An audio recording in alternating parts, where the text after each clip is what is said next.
I've never personally, I never tried it. I did it. Nice. Oh my God, I was not, I can't even talk to her. 17 feet. No, she's in here now. Sammy and Ty. Have they set up for you? She's not much. I can't really Do you have drill space? What do you have now? The wall? Oh my God. That's like a good wall.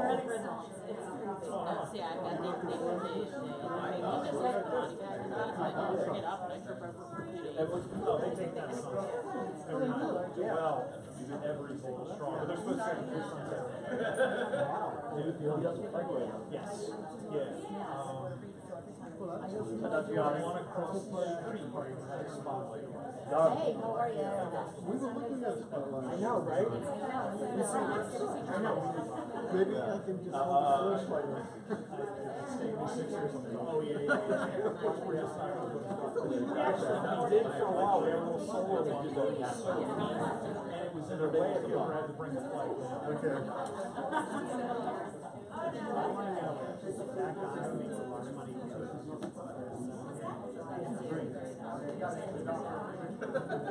My brother, I have You're on schedule, so what's good?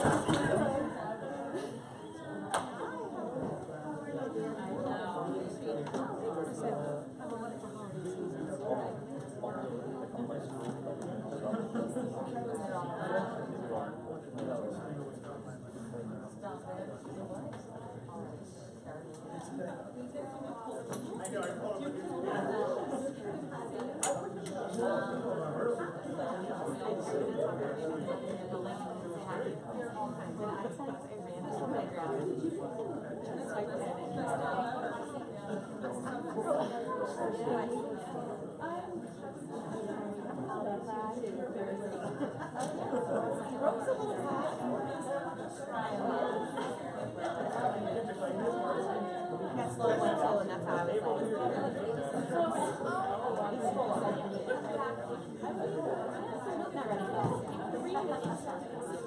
I did this with my moment of weakness yesterday, but now it's fine. I got home and I'm like, why? I think I knew it was about that for 2 weeks. I was actually out today.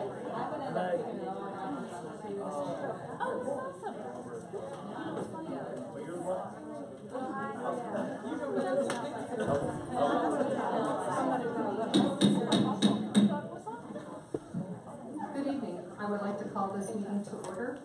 Mrs. Good, would you please lead us in the Pledge of Allegiance?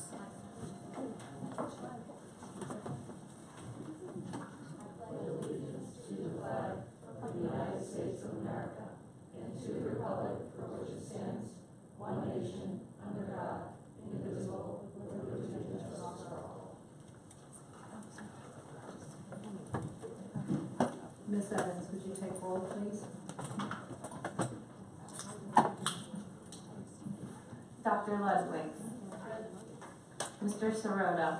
Here. Mrs. Rothman. Here. Mrs. Good. Here. Dr. Kim. Here. Mrs. Sherpier. Here. Mrs. Franzek. Here. Mr. Ropsky. Here. Dr. Levinwood. Here. All present. Thank you. First on the agenda this evening will be the election of a temporary president. Nominations are now in order for the office of temporary president. I'd like to nominate Vanessa Good. Are there any other nominations? If not, is there a motion to close nominations? I'm sorry. Thank you. Thank you. All those in favor of closing nominations signify by saying aye. Aye. Opposed? Excellent. I get to turn over the microphone. Thank you very much. What I'd like to say right now is ask the public if there's any participation as to the election of officers. That's all we're opening up public comment for right now. No comment? next on the agenda is the election of board president. Nominations are now in order for the office of board president.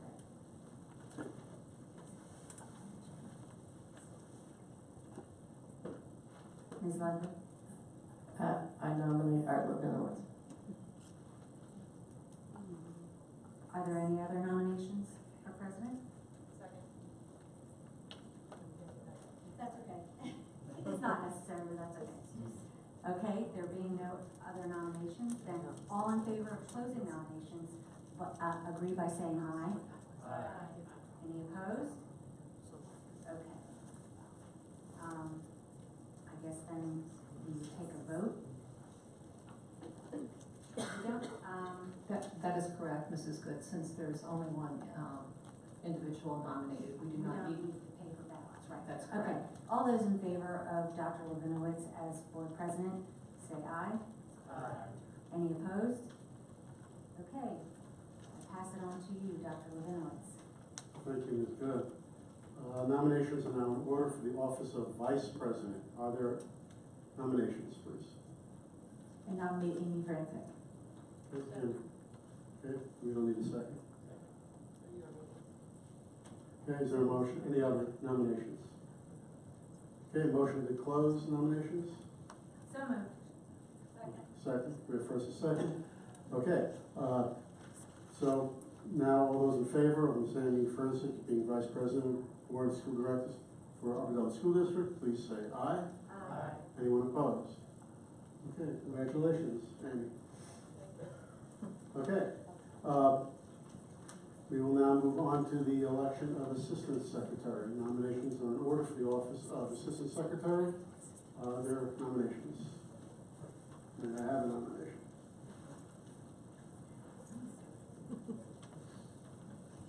I nominate Brooke Evans. Okay. Any other nominations? Is there a motion to close nominations? So moved. Second? Okay. All in favor of closing nominations, signify by saying aye. Aye. Aye, anyone opposed?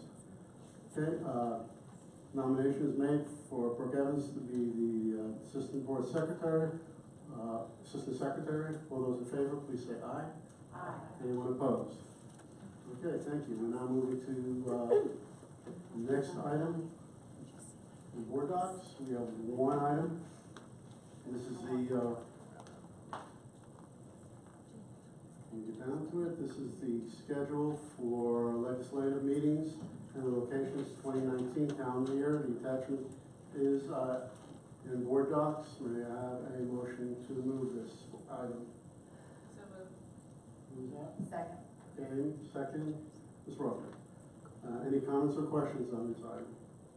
Okay, just would like to bring to the community's attention that we are changing the dates of the legislative meeting. We're moving it to the end of the month. We're having the committee meetings will be earlier in the month, and then near the end of the month will be the legislative meeting, also on a Monday. So we're just switching that around so that the information is more current when we get to the legislative meetings. Those dates are again in board docs. Okay, we have a first and a second for the legislative meeting dates and locations, 2019 calendar year. All those in favor, please say aye. Aye. Anyone opposed? Okay. There could be community input again, according to my agenda.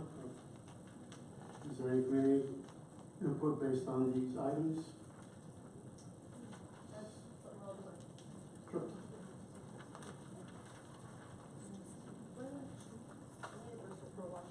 It's not on.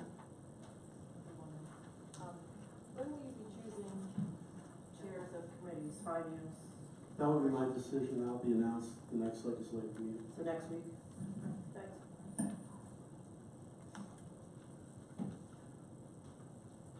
Anyone else? Okay, any closing comments from the board members? Superintendent? Okay, we have a motion to adjourn. So moved. Okay, Ms. Good, second by Ms. Rothman. All those in favor, please say aye. Aye. Okay, we are adjourned. We will just take a 5-minute break and then we'll move into Education Committee.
Testing.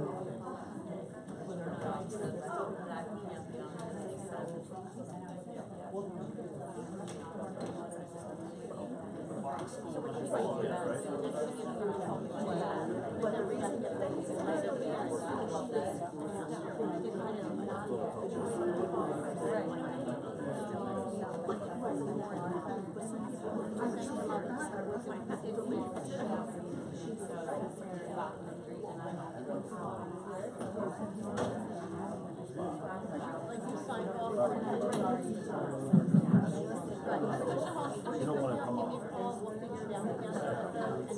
You should be like, all right, evaluate your one. Wait, hold on. How are you? You tell everything. How was, despite the loss? Despite the loss, I had a wonderful time. Did you have a good weekend? Great weekend with my son. You were there, what, Thursday through It was a Monday? Thursday, Friday, Saturday, Sunday, Monday. Okay, alright. That was an embarrassing game though, wasn't it?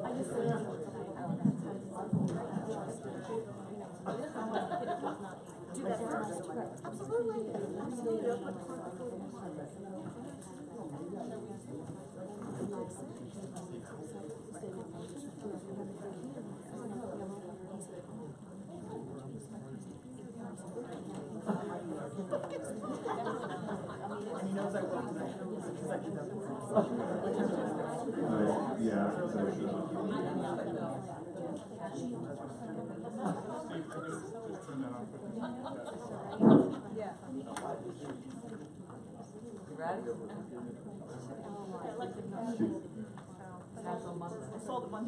Yeah.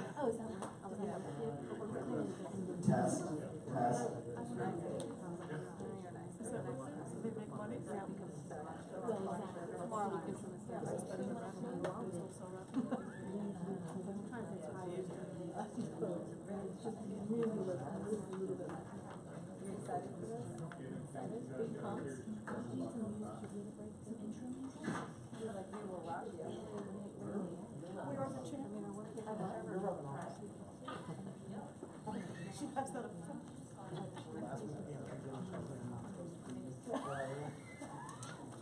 She does that all by herself.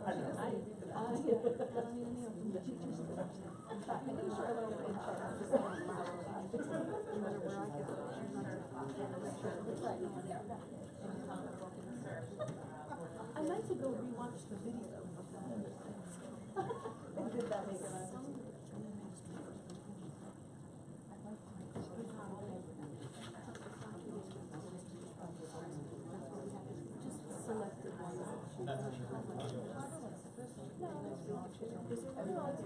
Good evening. This is now the Education Committee meeting. It is about 13 after 6, and the date is December 3rd. Tonight we have a presentation on data, which will be our main objective tonight, and then we have a couple other items of business after that. So, without further ado, are there any announcements? Okay, No. and if there are any corrections to the meeting minutes of November 5th, please give them to Ms. Evans.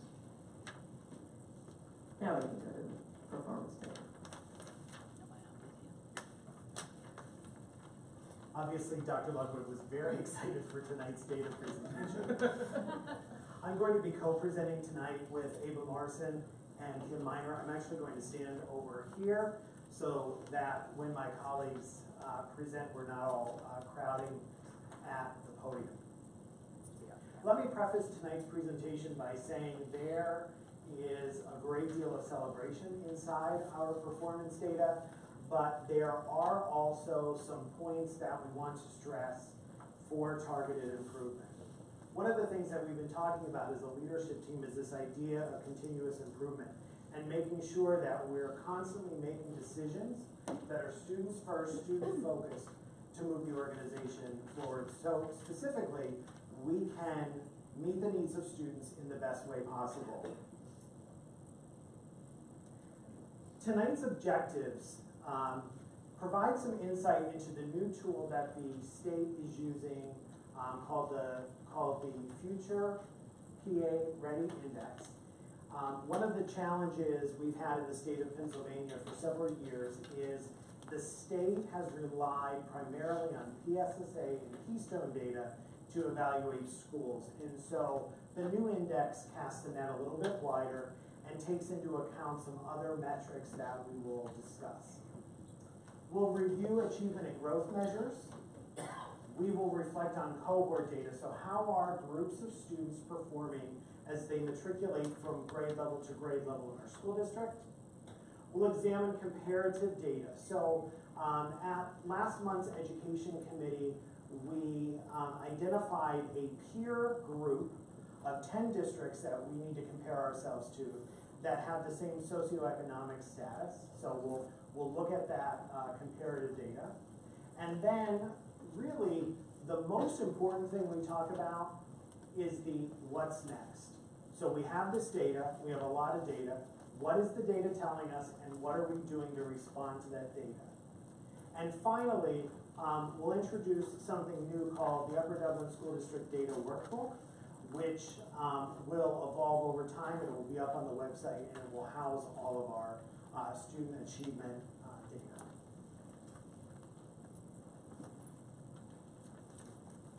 We've talked about some goals inside of our district. One of the goals was that we want to have 100% of our third graders reading on grade level by the end of the school year.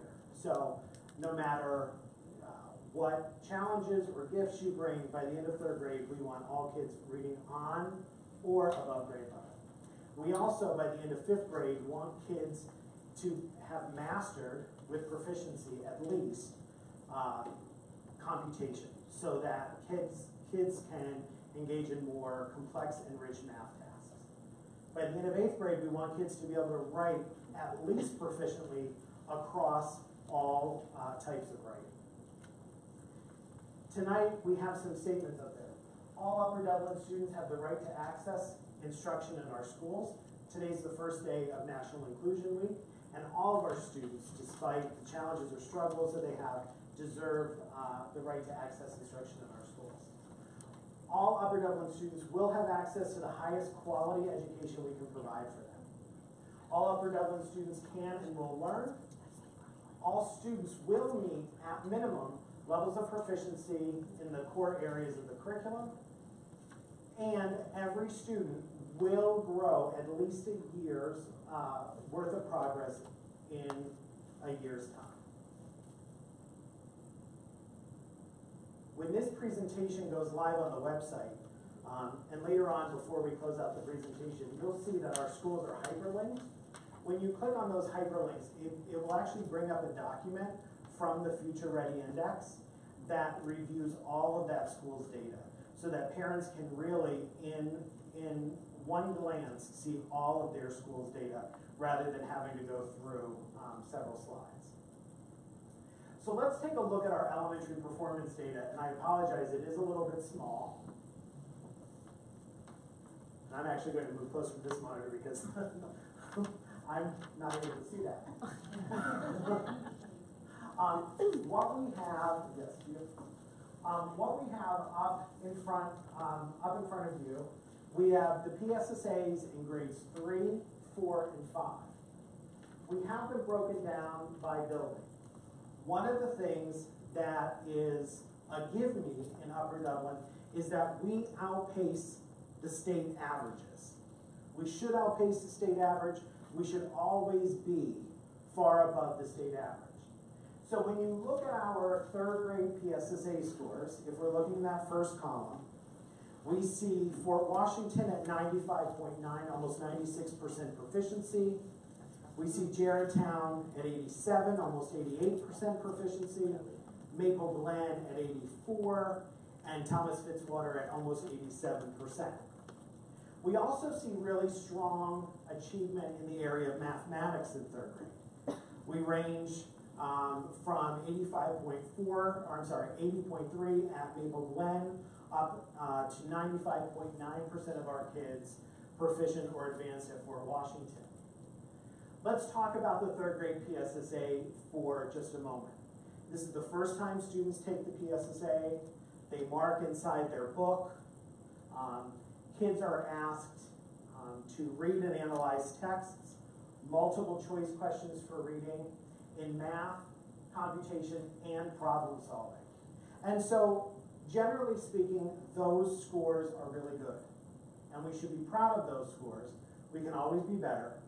Where our district starts to struggle is when our kids matriculate to fourth grade.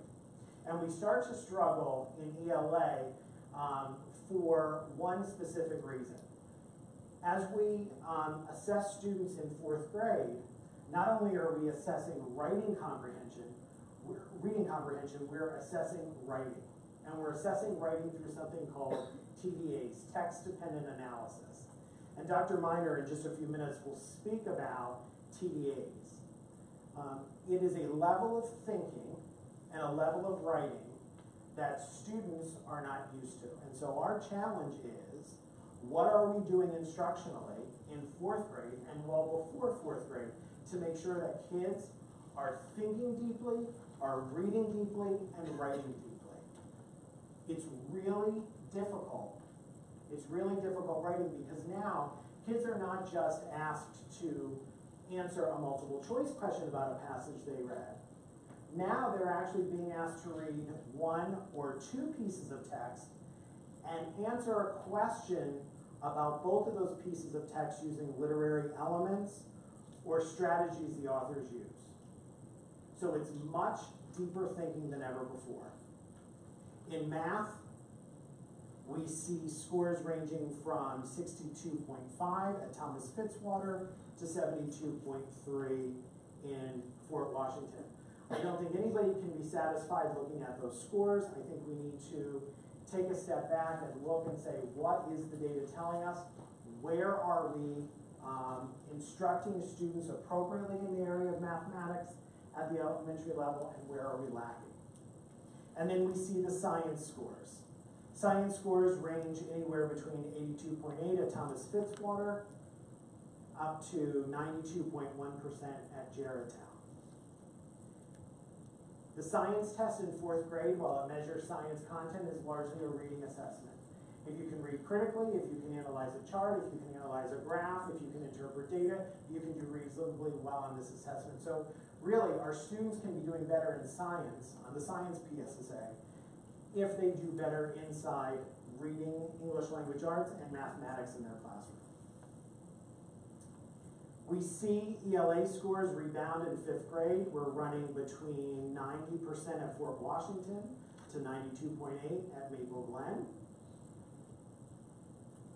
Writing gets a little bit more sophisticated, thinking gets a little bit more sophisticated. Not an excuse, but the TDAs that we're asking kids to do are a little bit more developmentally appropriate a year later. That doesn't mean we don't work hard at them at fourth grade, and that doesn't mean we need to improve. But as a former fifth grade teacher and a former fourth grade teacher, the developmental aspect of that is a little bit more appropriate at fifth grade, and so we see our scores rebound. In math, though, math still remains a concern. 72.5% as the low at Maple Glen, up to 81.3% at Germantown. Again, looking at what are we doing inside our math classrooms so that kids are not only successful on the PSSA, because it's nice to have a nice high PSSA percentage, but how are kids performing outside of the PSSA? And are we preparing students to take on the rigors of middle school mathematics? Particularly, are we preparing kids, and how are we preparing kids to be able to take pre-algebra in 6th grade. The chart below the achievement shows PVAS data. And PVAS is growth data. So did a group of kids not meet the growth standard? Did they meet it? Or did they exceed it? Now, to be honest, I reduced these colors to red for did not meet, green to meet, and dark blue for exceed. PVAS puts 2 additional colors in for adult comfort, meaning yellow that maybe you did, maybe you didn't meet it, or you missed it by a little bit. And the same thing with light blue. You exceed, you met it and you were branching over into exceeding. To me, it's very simple. Either you didn't meet the growth standard, you met it, or you far exceeded it. And so, as our instruction gets better, that chart up there should be full of green and dark blue. It's concerning, and we have to dig in not only to our curriculum, but our instructional practices in the areas where we see the red on the chart, because that means that our kids did not meet the growth standard at that grade level. Can I interrupt for a question? Sorry, would you like me to hold it to the end? Could you hold it to the end? Yep. Okay, thank you. So that gave you a snapshot of what our students did last year in terms of achievement. I'd like Dr. Miner to come up, and we're going to talk a little bit about cohort data. So on the top chart is 5th grade cohort data. The bottom chart is grade 4 cohort data. So if you look across in that first chart, these are last year's 5th graders. So they were 5th grade in 17-18, grade 4 in 16-17, and grade 3 in 15-16. So we're really comparing the same group of kids, apples to apples, as they matriculate through our system. So I'll ask Dr. Miner to note some highlights. One of the things that we are looking at as a team is what happens in 4th grade. As Dr. Yanni alluded to on the previous slide, we do see sometimes a dip and then a rebound in 5th grade, and he spoke to some of the potential causes of that. So that's something that we do want to really take notice of and make sure that we are satisfied with what's happening and how we can change that. Again, I would agree with Dr. Yanni that the scores that we see, particularly in math, that are in the 80 to 70 to 80 range, certainly are an area that we need to continue to grow on. And we really want to look at a cohort specifically and say, is that cohort getting better with each subsequent year, right? So we want more and more children to be successful, unless, of course, we get 100% in 3rd grade in both reading and math, and then we want it to stay at 100% in 3rd grade in both reading and math. And so there's some mixed information in the data. One of the real anomalies, of course, when you look is the Maple Glen data, where you see from 3rd grade it goes to 85, down to 70, a rebound up to 92. And so as a team, we have to look at that from multiple perspectives, which I'll speak a little bit more to in the next slide. To what extent is it an instructional issue? Are teachers adequately prepared with professional development? Do they really understand the curriculum that they're being asked to teach and deliver? To what extent is it an intervention issue? Is it individual students who are struggling, and do we have robust enough systems to support those individual students? Or is it in fact a curricular program? If an entire grade level is scoring at an area where we don't think is acceptable, what can we do to tackle that from a curricular standpoint? I don't know if there's anything else you want to add to that slide, Dr. Young? The point that I would like to make, and whenever we do a presentation like this, it might sound negative or it might sound harsh, but unless we talk about and we find out what the root causes are behind these data, points we can never improve. And really, we should be in the position, given our socioeconomic status, that we should be figuring out how to get from 90% to 100%, not hanging around in the 70s trying to get out of the 70s. And we're starting to achieve that in English language arts. We have to figure out how to make sure that all of our English language arts are as strong as some of those scores. And then in mathematics, the entire way through, what are we doing to break that, to break really 90%?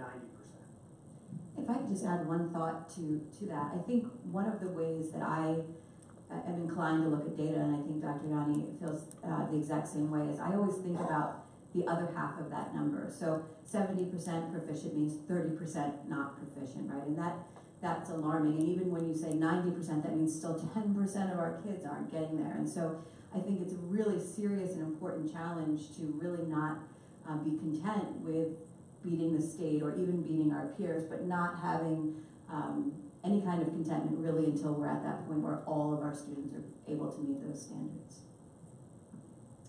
The next slide is a comparative data slide, and I'll just put this comment out before Dr. Miner speaks.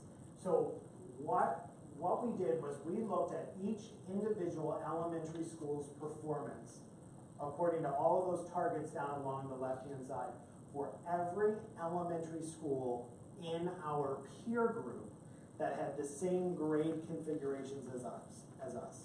So we looked at Radnor, Wallingford, Swarthmore, Grey Valley, Downingtown, Peters Township, Upper St. Clair, Lower Marion. And as long as the schools inside those peer districts had the same configuration as we did at elementary and K-5, they are compared. There was no way to try to show all of that data on one screen, so directly below all the data there's a hyperlink, and it will take you to an expansive chart that really lays out the data for every school. The average that you see over on the left, or all the way over at the right column, is not the average of our 4 schools, it's the average of all of the schools in our peer group. So for those folks that maybe aren't here tonight that might be looking at this online, that's an important piece to know. Just a few things to draw your attention to on this particular slide. For the most part, we stack up reasonably well with our peer districts. But again, although Dr. Yanni has made it clear, and it's certainly important for us to look at ourselves relative to our peers, I think we're all agree that it's much more important to beat our own performance and to really get to that point where all of our students are being successful. I think the big highlight on this slide is the PBOS scores, the idea that we are growing kids. You saw that previous slide. There are certainly areas where we were in the red and we need to do better, but on the whole, this shows that we have been successful in the last year with our PBOS growth. Other areas that we need to continue to look at are the percentage of our students who are achieving at the advanced level.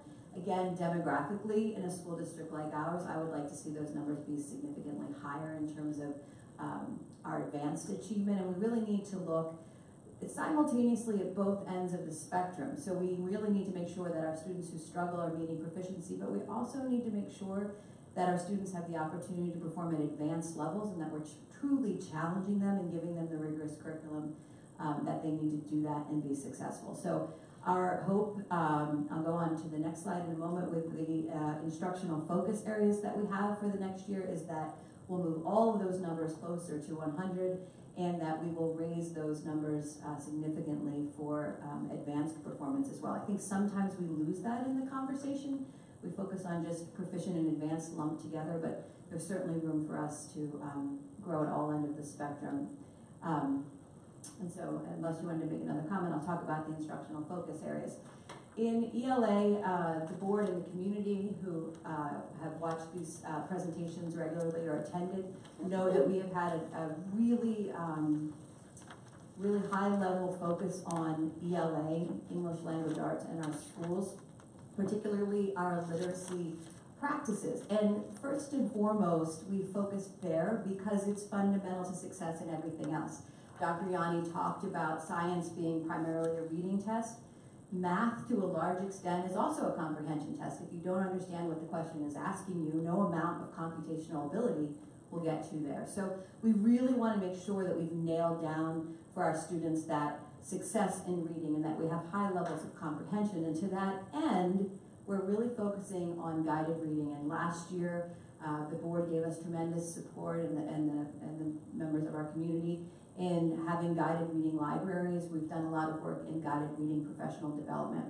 Why guided reading is key to our success is that it is the most differentiated part of reading that we can get to. So that students work, there's 3 levels that we look at when we assess the students. If they're at their independent level where they can read a text and understand it completely on their own, their instructional level, where they can start to attack the text, but they need an instructor there with them to really get through it, or a frustrational level where they really can't attack the text without being frustrated and not being successful. And so guided reading focuses at that instructional level, something called the ZPD, the Zone of Proximal Development. What are they ready to learn right now in small group? And those groups are broken into students' reading levels and abilities, but they're fluid, and so students have the opportunity to move within them. They're not fixed.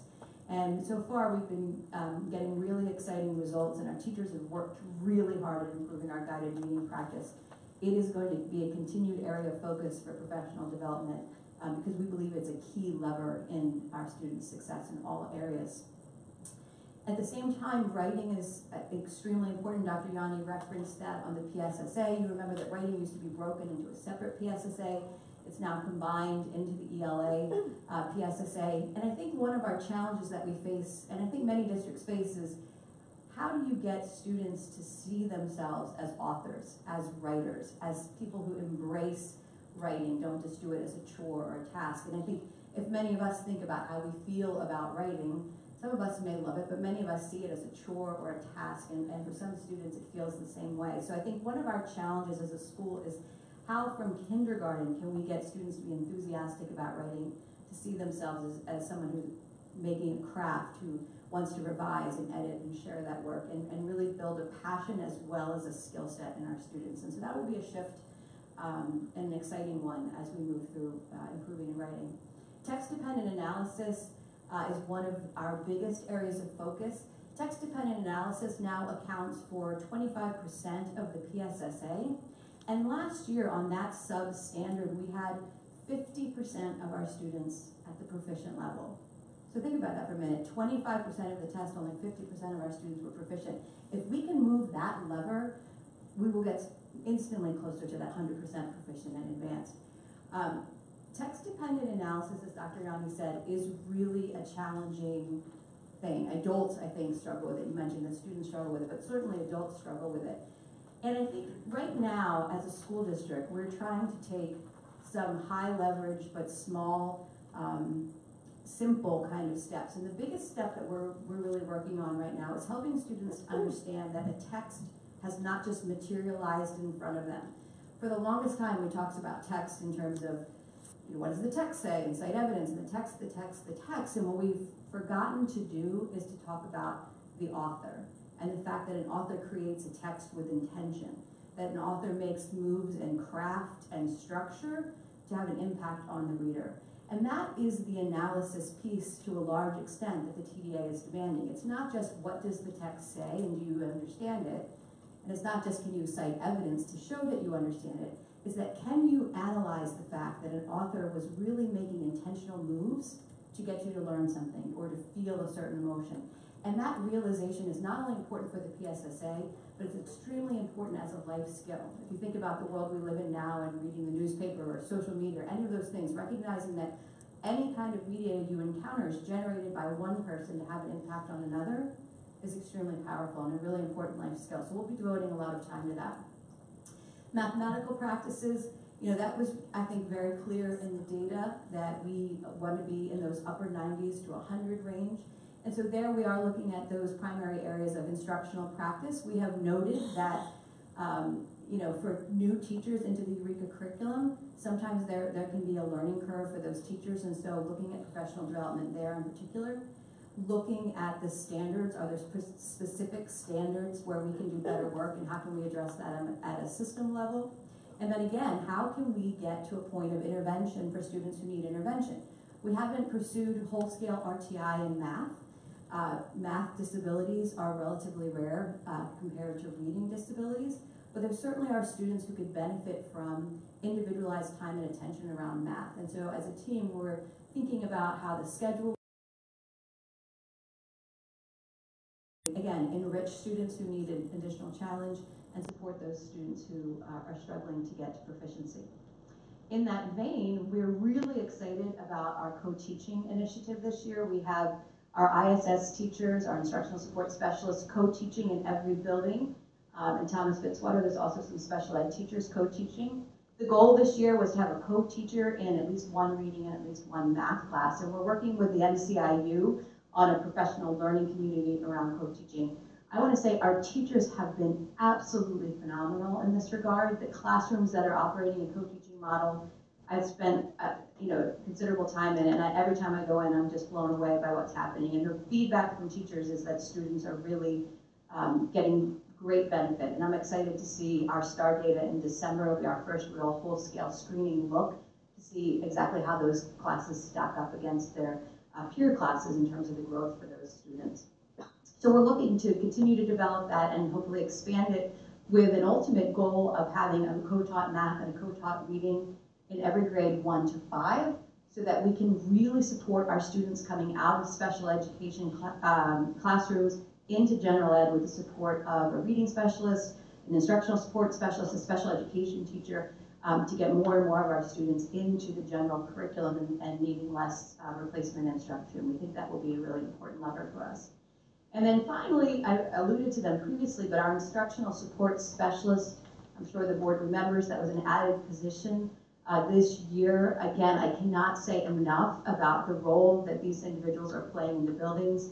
They're working with students, they're working with their colleagues, and they have truly stepped up and become leaders in all of the building. Real teacher leadership in reading, in mathematics. They all helped launch First in Math in their buildings, and their insights have been invaluable to me and the curriculum team in terms of how we can work as 4 elementaries to really improve. And the principals, I think, would share my opinion that they have been just amazingly valuable. So we're excited to continue to develop their role and have them take on more and more leadership at the building level. Dr. Miner mentioned that in December, our elementary students will take the STAR, the second round of the STAR assessments. I want to expound upon that a little bit. So there tends to be a perception in our district that kids are maybe coming to us and performing better right out of the gate in kindergarten than in other buildings. And when we looked at the first round of STAR data, what we saw was all of our kids are really at the same starting point. There wasn't a vast difference between the number of students needing intervention in kindergarten right away in any one of our 4 buildings. The other piece, we've talked a lot, or the district has talked a lot over the last couple of years about the disparity in the relative wealth or relative poverty across our 4 elementary schools. That delta is really shrinking. So when you look at our school with the highest percentage of free and reduced lunch students, we're at about 14%. And when we look at the elementary school with the lowest percentage, we're just over 10%. So that gap has closed. And what that means is we have to have the highest expectation for every child that comes in to any one of our schools to move them forward. We can't rely on things that are outside of our control to explain why achievement looks different. And as we continue the STAR data, it's going to be really interesting to see how kids start at the same place. How are they growing? And where do we see some divergence happening? Moving on to secondary performance data. Looking at grade 6, we see ELA scores of 83.6% proficient and math of just under 70 at 69.8%. We see almost identical scores in 7th grade. So we see 83.5% and 69.8%. And then in 8th grade, we see an uptick in our language arts scores. So we're breaking 90. But while we see great improvement in our ELA scores, we see the inverse happen in math. We see a drop. We see students at 56.3% proficient. This is an issue not only in Upper Dublin, but across the state, specifically in 8th grade, because if you are taking an algebra class in 8th grade, you are being taught and learning the algebra standards and not the 8th grade standards. And one of the things that we've been talking about as educators across the state, whenever you take algebra in the middle school, you're actually hit twice with testing. So if you take algebra in 7th grade or in 8th grade, you have to take the Algebra 1 Keystone, and you have to take the requisite PSSA for that grade level. It's very interesting that you look and you see our Algebra 1 Keystone score is 94.8. So we have kids that are proficient or advanced on the Algebra 1 Keystone that aren't getting over the proficiency line on the 8th grade PSSA, for example. So we have to dig into that. We know they're different standards, but that's not an excuse. We know it's a different test, but that's not an excuse. What structures can we have in place to support students as they matriculate through the grade levels? We see 6th grade did not meet the growth standard in either ELA or math. I'm sorry. What you see there is 2018 and a 3-year average. So in 2018, 6th grade did not meet the growth standard, and they did not meet the growth standard on an average of the last 3 years. So we have to dig in. What is happening as kids are matriculating from our elementary schools to our middle school to prevent them from meeting or exceeding the growth standard? In 6th grade math, they did meet it, but on the 3-year average, we're still in an area where we're not meeting that growth standards. So we have to dig into that. In ELA in 7th grade, the group of students last year met it, and as you look across, you see a solid block of dark blue until we get to math 8. That group did not meet the growth standard last year, and they did not make it as an average of the last 3 years. And that's, again, where we have to dig in. What's happening, and how do we support kids differently? Because we get them over the line in Algebra 1, but we're not getting them over the line on the 8th grade PSSA. I'll ask Ms. Morrison to come up so we can look at cohort data. Again, we looked at the 8th grade cohort, the 7th grade cohort, and the 6th grade cohort. So these are one-to-one matches. These are the same kids being prepared year over year. Good evening, everybody. You can see there when you take a look at students beginning in the 14-15 school year, which was the first year of new PSSAs in ELA, we did relatively well. See that dip for that cohort in 6th grade down to 82, and then by the time students leave our building in 8th grade, we're back in the 90s. In mathematics, the story is a little bit different. 77, we dipped down to 61.9 in 15-16. Moved back up to 71.2 in 16-17. Grade 8, reflecting students who took that test. Unfortunately, Keystones aren't part of that. 2/3 of our students take the Keystone test, and that's not part of cohort or growth data. It's calculated a little bit differently.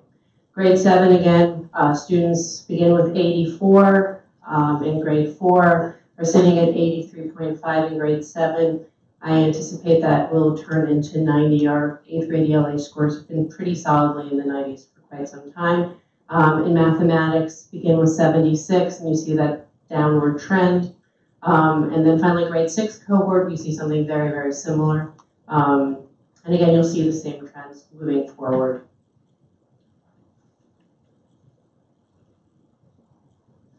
What you're looking at here is middle school peer group comparison from the school districts we've selected across the state. When you take a look at the peer group comparison, I think there's some highlights and there's some lowlights. Some of the things that we are doing quite well at is our growth data. If you look at those the third line down, in general, we're showing some really good student growth. PBOS ELA, 73. Some of our cohort districts are down in the 50s. And the same thing for our mathematics, 76. And again, there's quite a range. The things that I'm personally concerned about are our proficient and advanced scores in English language arts. Looking across cohort data, all of ours, with the exception, I believe, of one of the middle schools, is in the 80s and hasn't reached the 90s. And that's a real goal that I'll talk a little bit more about as we look at the goals for secondary, beginning in 6th grade in English language arts. And again, in mathematics, looking at our cohorts, I would expect Upper Dublin to be at the top of that list in many ways, and we're just hanging there in the middle. I'm going to move along to the high school, and what you're looking at there are accountability scores versus end of course scores. Accountability is our students who are currently in 12th grade. That means they took the Algebra 1 test when they were either in 7th, 8th, or 9th grade, so it's been a number of years. And we've done some really good work in terms of helping students grow. You can see that our 12th graders who took that test either 3, 4, or 5 years ago are sitting at 54, but the students who have Algebra 1 as an end of course this last year are sitting at 78.3. So there's some considerable improvement there. For our biology exam, we have been fairly steady, although I'll tell you that our end of course has done rather well since we went to 2 levels of biology. And then finally, for English literature, our accountability scores, students sitting in 12th grade right now, are relatively high, and our end of course after 2 years of having 2 levels of English are also, I think, one of the highest scores we've had so far. And then you can see the growth data looks very good for the high school. And here's our annual reporting out of our national achievement tests, beginning with the SAT scores in 2018. You can see our reading and mathematics, they're slightly up this year. It is a little bit of a different test, but we continue to do well in SATs. Our ACTs are sort of leveling off, but we're leveling off. Fewer students took the test this year. We're leveling off in kind of the same rate as the national level. And so we're going to keep watching that score. And then finally, AP scores. You see a little bit of a dip there. And so we're always looking at having more students take the exams, having more students, and continuing to keep our score high. We have a 88.9% of our students scored a 3 or higher. You can see that we have fewer tests taken. We do have a little bit of a small 11th grade class, which could account for that dip a little bit. We continue to do well in our AP scores, but I know that our coordinators have really been having substantial conversations with our teachers of AP. And one of the things that we're really looking for is for students to take the test. A lot of our students take the AP course, but they don't necessarily take the test, and there are a number of really good reasons for that. At the end of 12th grade, they may already have enough APs, but there is a certain satisfaction from taking that test at the end of the course. And I think that a lot of times the teacher can ask students, say, you know, you've been in this class, and it would be really great if you take this, show what you know. So we've been doing that. You can, as you're walking out, you can see our AP Scholars Board, which is an impressive list of students who have done very well in AP.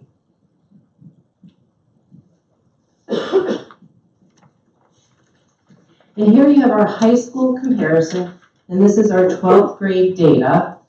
And I believe that in many, many ways, our 12th grade students' data does not compare favorably to some of the other high schools that are listed here. I really appreciate the high bar that Dr. Yanni is setting. We're looking across the state at high achieving districts that match our district. And it gives us a real opportunity to show that we can grow. When you look at those UDHS scores, however, you looked back to see the end of course tests, they continue to get higher. And when we look at this chart next year, we're going to see that our scores will be better, because that will be when our students become seniors and their bank scores will be reflected there. In terms of our PBOS growth, we continue to do well. So we are able to grow students, and I think also we do generally rather well in terms of advanced, particularly in biology. You can see that 52% of our students are advanced. And there are a couple of areas where I feel that we have to do some really, really strong work. And I expect that as we continue, we've seen our ELA literature scores just continue to grow. And so kind of looking forward to seeing the data at the end of this year with all of the work we're doing. And then finally, our students who do well do exceedingly well. Each year we have an incredible number of national merit finalists year after year. And you can see when you calculate the percentage of eligible students, so for example, if you look at North Penn High School, they have 1,000 kids graduating, so yes, they have 17 semifinalists. But when you calculate what percentage 17 is of 1,000 students, we continue to exceed. And so I do think part of our narrative is high achieving students at Upper Dublin achieve very, very highly.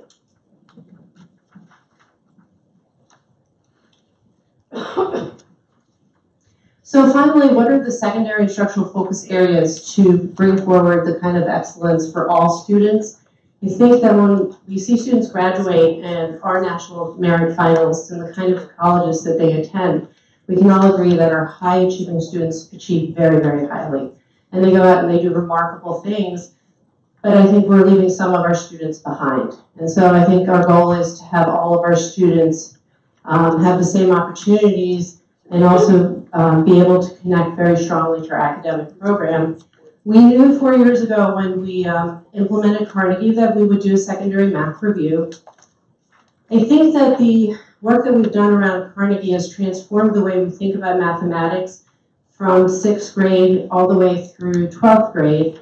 And that's evidenced by some of the incredible growth that has been made. So I know cohort-to-cohort data is really important, but when you think about where we started at 53% in 6th grade, we're almost at 70%. And I think that's the kind of work that Carnegie has really shown us. And we are agreeing, we did do that in 6th grade, feat of growth, 1 year's growth. And so now is the perfect time to start thinking about, well, so how do we look at mathematics instruction and what's the right kind of curriculum? And I'm going to just jump down a little bit to differentiated and personalized learning. And I think that what happens is we keep on, particularly in mathematics, a student who comes from 4th grade into 5th grade may not know certain pieces of math that they need to know. And we keep on passing them along to the next grade level. So when the 5th grade teacher or 6th grade teacher or 7th grade teacher gets that student, they're missing skills. And so the really important essential question is, how do we make sure that kids have those essential skills, but continue to be exposed to high-level thinking about mathematics so that they're not just stuck in a low-track mathematics program. And we've done some piloting of some programs. One of them that we'd like to show you, maybe have a kid come out to show you, is called ALEX. It's a responsive program that we're piloting in a couple of classrooms in 7th and 8th grade, and probably a couple of more coming up, that allows kids to pace through the very important foundational computational skills of the math program from 6th grade all the way through Algebra 2. And we're seeing incredible strides that students are making. We currently have a student who is starting Algebra 1 at the beginning of the year who is now finished with Algebra 1. So, because why should we hold kids back if they're ready? But you can turn that around. Why would we move kids on if they're not ready? Why would we say, you're going up to 7th grade if you don't have skills from 6th grade or 5th grade? So how do we really personalize that learning for kids? And we feel like we're beginning to think about this really important combination of giving kids algorithmic practice through ALEX, which we'd love to demonstrate, but also how are they doing really rich math tasks so they're having mathematical conversations with each other. And we'll continue to update the board regarding our curriculum review of mathematics. We've been doing a lot about reading and writing across content area, and Dr. Miner discussed TDAs for us. That's sort of the big picture of how is it that students are thinking about what they're reading and what they're writing in different subject areas. For example, we are sending students on to be high-level scientists at colleges like MIT. And they're readers of science and they're writers of science. So how are we preparing them to do that? Are we really thinking about, are we just teaching science as a content? Or are we preparing them to write about the things that they're experimenting with? Are we helping them to really understand and analyze graphical data to make sure that it's accurate? The same thing with history. What does it mean to be a historian? How does a historian write? What does primary document reading look like, and how do we make arguments from that? We've been doing professional development in a book called Notice a Note that is for fiction and for nonfiction, and we are training our teachers in social studies and science and English language arts so that we all speak the same language. And Dr. Miner mentioned this before. In our PA core, there's a lot of talk about analyzing a text. But there's not a whole lot of talk about what the author's intentions were, which is sort of piece number 2. And then finally, piece number 3, who am I as a reader in that? Who am I as a reader of science? Who am I as a reader of history? And then how do I respond in writing? And what I will say is, I mean, we can all have our opinions about standardized testing, but when I think about the text-dependent analysis work that the state brought forward this last year on PSSAs, it's probably some of the most intelligent, reflective, standardized testing I've seen, where on that test, and I think Pennsylvania Department of Education did this purposefully, we're not asking students to regurgitate. We're asking students to thoughtfully analyze cross-writer's craft. How does the tone affect the mood of the piece? How is the character developed over time? How do those pieces fit together? The state is asking our students to think very, very deeply. And we're putting our teachers into that. So as we do professional development, we're asking them to write those TDAs themselves and think about, can I take all of those pieces, put them together, and write a good TDA myself? We've talked a little bit about differentiated and personalized learning. We've been doing quite a bit of it at the middle school level. We have some really successful teams.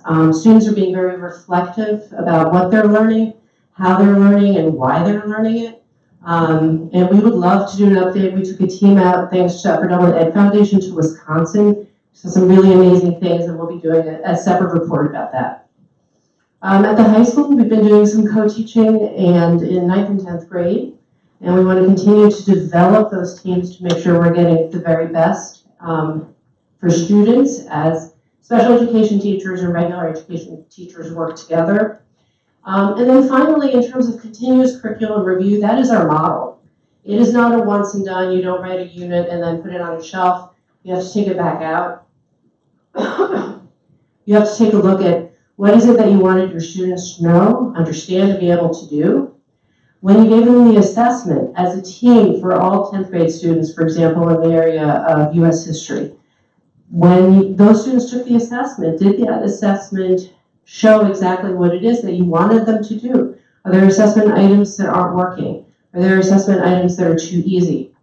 Assessment items that aren't getting after what we want to do? So that happens on a regular basis because we never want to have a curriculum that gets outdated. So just in terms of our secondary instructional focus areas, I think as they all come together, and they do work together, we're going to continue to see our scores increase. So as we talk about moving the district forward, we must refine our student-first priorities and goals.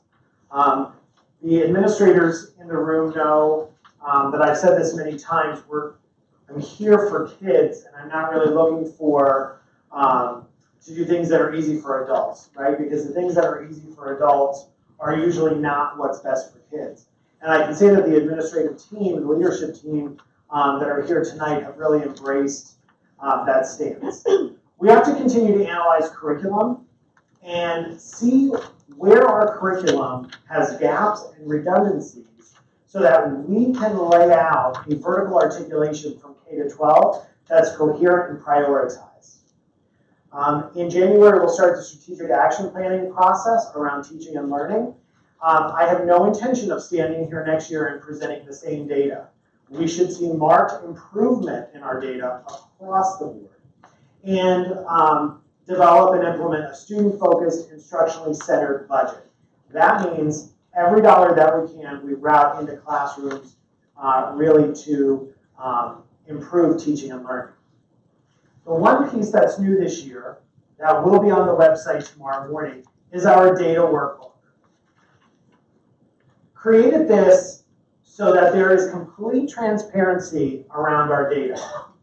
As you go through, not only do you see charts that are reminiscent of the charts you see tonight, but there are links to disaggregated data so that you can, with one click,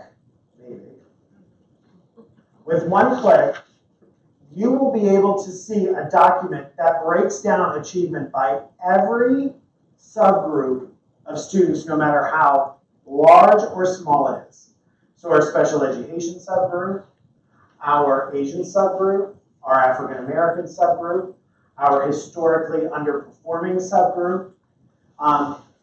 The one caveat that I would say is you look at that data, the smaller the number or the smaller the group, the bigger impact each individual student has in that. So sometimes you'll look and you'll say, oh my gosh, we have a subgroup that was only 50% proficient.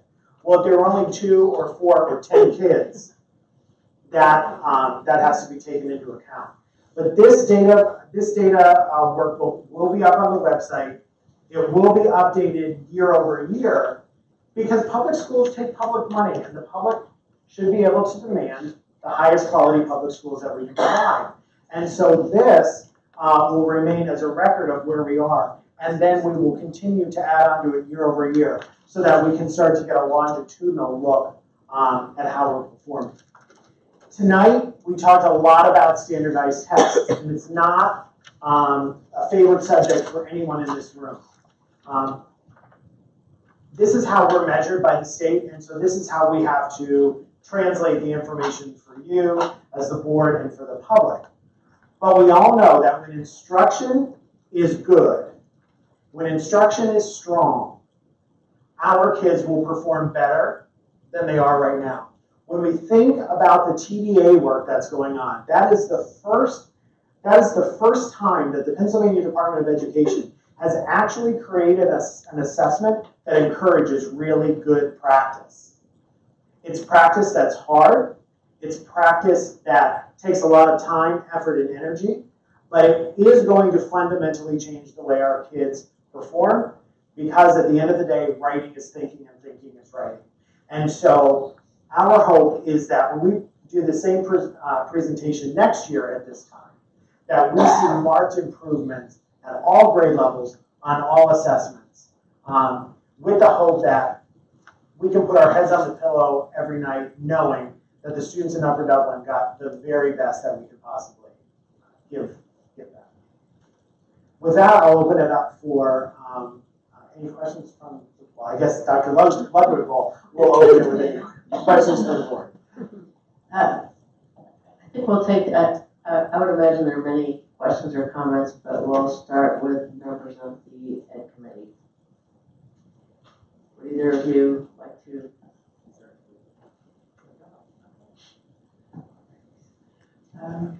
Well, thank you so much for all this information. I poured over it over the weekend and have lots of questions, but a couple of things I'd like to bring or ask about.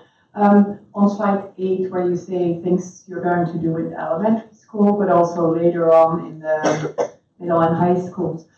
The TDAs jump out. What is going to give?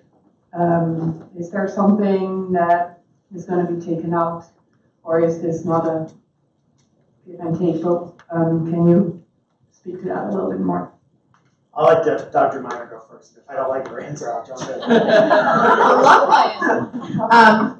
That's actually a fabulous question. And I think when we first really started to realize the import that the state was giving the TDA, I think we all went immediately to the panic mode of we have to add things to the curriculum, we have to change all of our assessments. And I had the privilege of sitting through the Montgomery County Intermediate Unit's full day overview on the TDA, both at the MCIU and then again when they presented it here. And then when they presented it here, I got to really listen to our teachers work through it.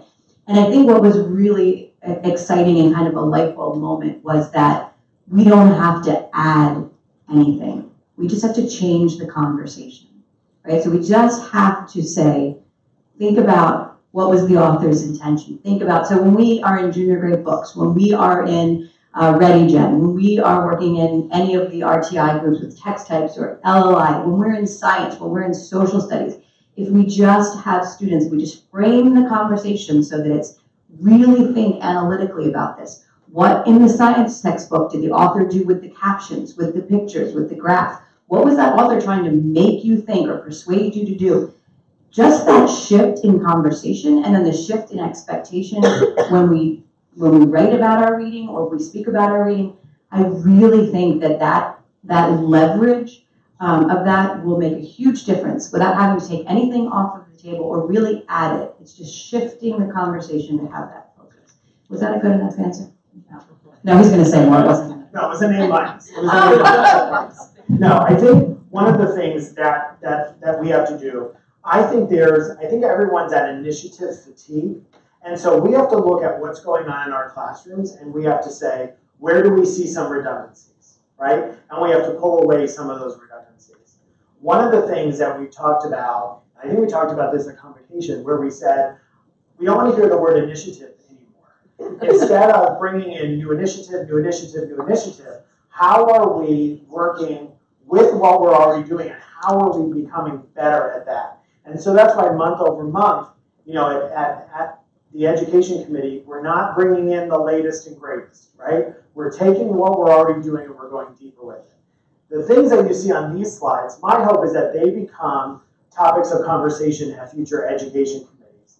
And what we would really like to do in talking with Dr. Miner and Ms. Morrison is not always have the adults do the talking, but we talked about Alex, right? The computerized adaptive platform, platform for math. I can get up here, or Ava can get up here and explain it. But wouldn't it be great to have some of the kids that are actually using it, right? Because when I go into classrooms and I say, tell me about Alex, they're like, it's not iExcel. I love it. iExcel is another program. But it's, to have kids actually come up and talk with everyone about how they're feeling about things, right? So I think Kim's right. We're not going to be adding. If anything, we're actually going to be peeling some of the layers back.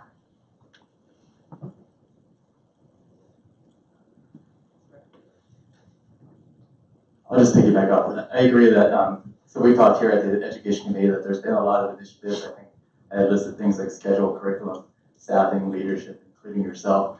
I would also say that obviously this data, Steve, you inherited this data, you were just on the job, so really not much of this is necessary for you. I do appreciate the fact that you are seeking to move the district forward. You're setting the bar high. I think it's been echoed through some of the members of the administration. The one question I have for you is, you mentioned, so next year, obviously, hopefully this data will change and there'll be a marked improvement. The one question is, what if there's not improvement? Then what will happen? Well, I just got an A minus. So I know, so down. Yeah. So I think if there's not improvement, then we're not looking at things the right way. We have to continually engage in doing root cause analysis to determine why we are getting the results that we're getting. One of the things that happens all the time in schools is you hear people say, oh, our teachers are resistant to change. I think a lot of times what we expect is for teachers to change what they're doing without the requisite support to be able to do it. So through IPD and through other mechanisms we have in the district, what we're really getting at the heart of is, what do teachers need to be successful in classrooms every day with their kids so that we can return teachers' focus right back to kids, right? And so, I'm confident saying today that next year's data will be better. And I'm confident by saying that as we go another year and we have a better idea what the standards look like, what TDAs are supposed to look like, we will get better. Our challenge is to not only make sure that they're better next year, but we need to be 2, 3, 5 years out ahead of everyone else to figure out administratively what's coming and how do we react to that now. How do we make sure that we are creating conditions in our schools where kids can be highly successful, that it doesn't just happen by chance.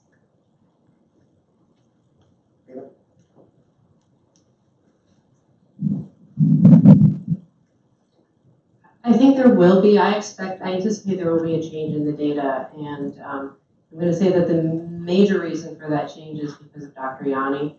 I alluded to this before, but there are very high expectations and a deep understanding of curriculum, coupled with some real support for best practices.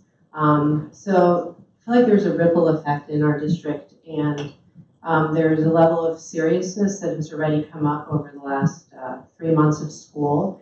And I anticipate it will reflect in our data. So translation, Steve is chomping at everyone's heels for better performance. Ava just said it much more nicely. But you know what? I can admit when I'm wrong. And if I'm standing here next year and the data's not better, I'll take the lashes and we'll make it better the following year. But I really feel like instructionally, our leadership team is coming together with a common focus on how do we make our schools best for kids.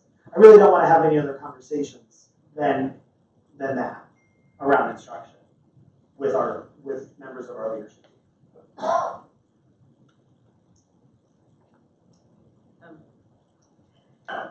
I have a couple questions that are, some of them are a little bit more clarification. Am I on? Yeah. Could you speak a little bit about redefining our peer group? I mean, last year we picked some schools within Montgomery County. Now, and I understand using socioeconomic status, but which I believe is number of free and reduced lunch. So I don't know, could you talk a little bit about the rationale for that and what you expect us to be doing? Sure. So I don't know that there's any one right way to pick comparison districts. I think the tendency is always to look geographically right around you, but we know that every district has local control, and every district does things a little bit differently. And so Montgomery County has a pretty vast array of districts, just like Chester County would or Bucks County would. My rationale in looking at districts with the same SES, that is one of the top predictors of, or should be one of the top predictors of student success. And when you look at the districts that we're comparing ourselves to, they're some of the districts that if I said, if you could send your child to school anywhere in Pennsylvania, that's where we want to go. Radnor, Wallingford, Swarthmore, Upper St. Clair. They have over the years really become powerhouses in education. And I think we too can absolutely mirror the same type of results or better that those districts get. I think what this is doing is it's challenging everyone, including me, to say how can we really make the greatest gains for kids? How can we really stretch ourselves? And so as part of the data workbook, I'll add county comparisons so that we can see how we are in Montgomery County. But you know, comparing us to say a North Penn, which is so big, is really difficult. Comparing ourselves to an Upper Moreland with different configurations of schools is also really challenging. So really my intent was here to really stretch everybody to see, can we set our goals really high? And by the way, see how we stack up. I've heard a million times that Wissahickon outperforms us. But when you look at the data, Wissahickon doesn't outperform us on every measure. I also want to look at what these peer districts are doing. 8 of these districts here have positions in their district called academic coaches. So they're not waiting for professional development days to do professional development. There's job-embedded professional development on a daily basis. And so when I talk about developing an educationally focused budget, how are we routing dollars and rerouting more dollars to classrooms to have the greatest impact on our customers, our kids? One other, just clarification. So in the data workbook, there will be all the data for every subgroup, even though in the Future Ready Index, some of those subgroups will show as IS, or insufficient data. Yes. Okay. Yes. I thought it was important that despite what the Future Ready shows, that for true transparency, we can look and we can say whether the subgroup has 1 or 2 kids or it has 25 kids, so that the community can see how we're performing. You also talk a little bit about both the cohort, looking at cohorts and looking at PBUS data. What do you get out of one versus the other? When you look at cohort data, we're looking at how do the same kids perform year over year as they matriculate through. We know that if we compare this year's third graders to last year's third graders, we're comparing 2 groups of kids, right? So it's important to look at those cohorts to see how do the same group of kids perform better or not perform as well. When we look at PBAS can be a little bit misleading, and here's why. When I taught 4th grade, let's say I did a bang-up job teaching 4th grade. Then when my kids went to 5th grade, if they made a lot of growth with me, they didn't have as much growth to make when they went to 5th grade. But let's say I did a terrible job teaching 4th grade. And then they had Ava in 5th grade, and Ava did a great job teaching 5th grade. Her PBAS data would look really good.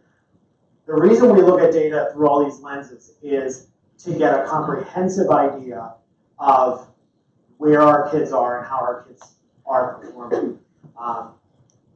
Looking just at achievement or just at growth can give you really a skewed idea of how kids are performing. I was reminded by Ms. Morris that not to be a color reductionist when we look at individual teacher data and looking at the PBAS color that they have. Another question I have, with regard to the 8th grade math. So I know you said, well, you explained why taking the PSSA and the Keystone at the same time and trying to instruct for both. Now, you can say we need to do better because they're tested on both, but shouldn't there be some change? If we could have an influence, or you could have an influence on changing that. There absolutely should be. And that, we've been fighting for that for years. And I feel now that Governor Wolf is going to be in for a second term, and we're going to have Pedro Rivera as our Secretary of Ed for another term. We actually might see that change come. One of the things that's missing in 8th grade, there are a whole set of geometry standards that kids that are taking Algebra 1 don't get. And so through some, whether it's through Alex or through some other resource, just moving the needle on one set of standards could actually, produce better results for kids. Another question. With regard to our math curriculum, where in, I guess it's slides 5 and 6, do we see the results of kids who've had the Eureka the full way through? And is it good? Or are there things with that we want to change? Well, that's a loaded question.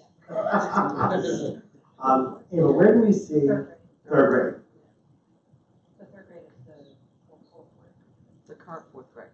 The current 4th grade, so it's last year's third grade scores. Yeah, right. So we're ranging anywhere between 80.3 at Maple Glen, and we're at 95.9 at Fort Washington.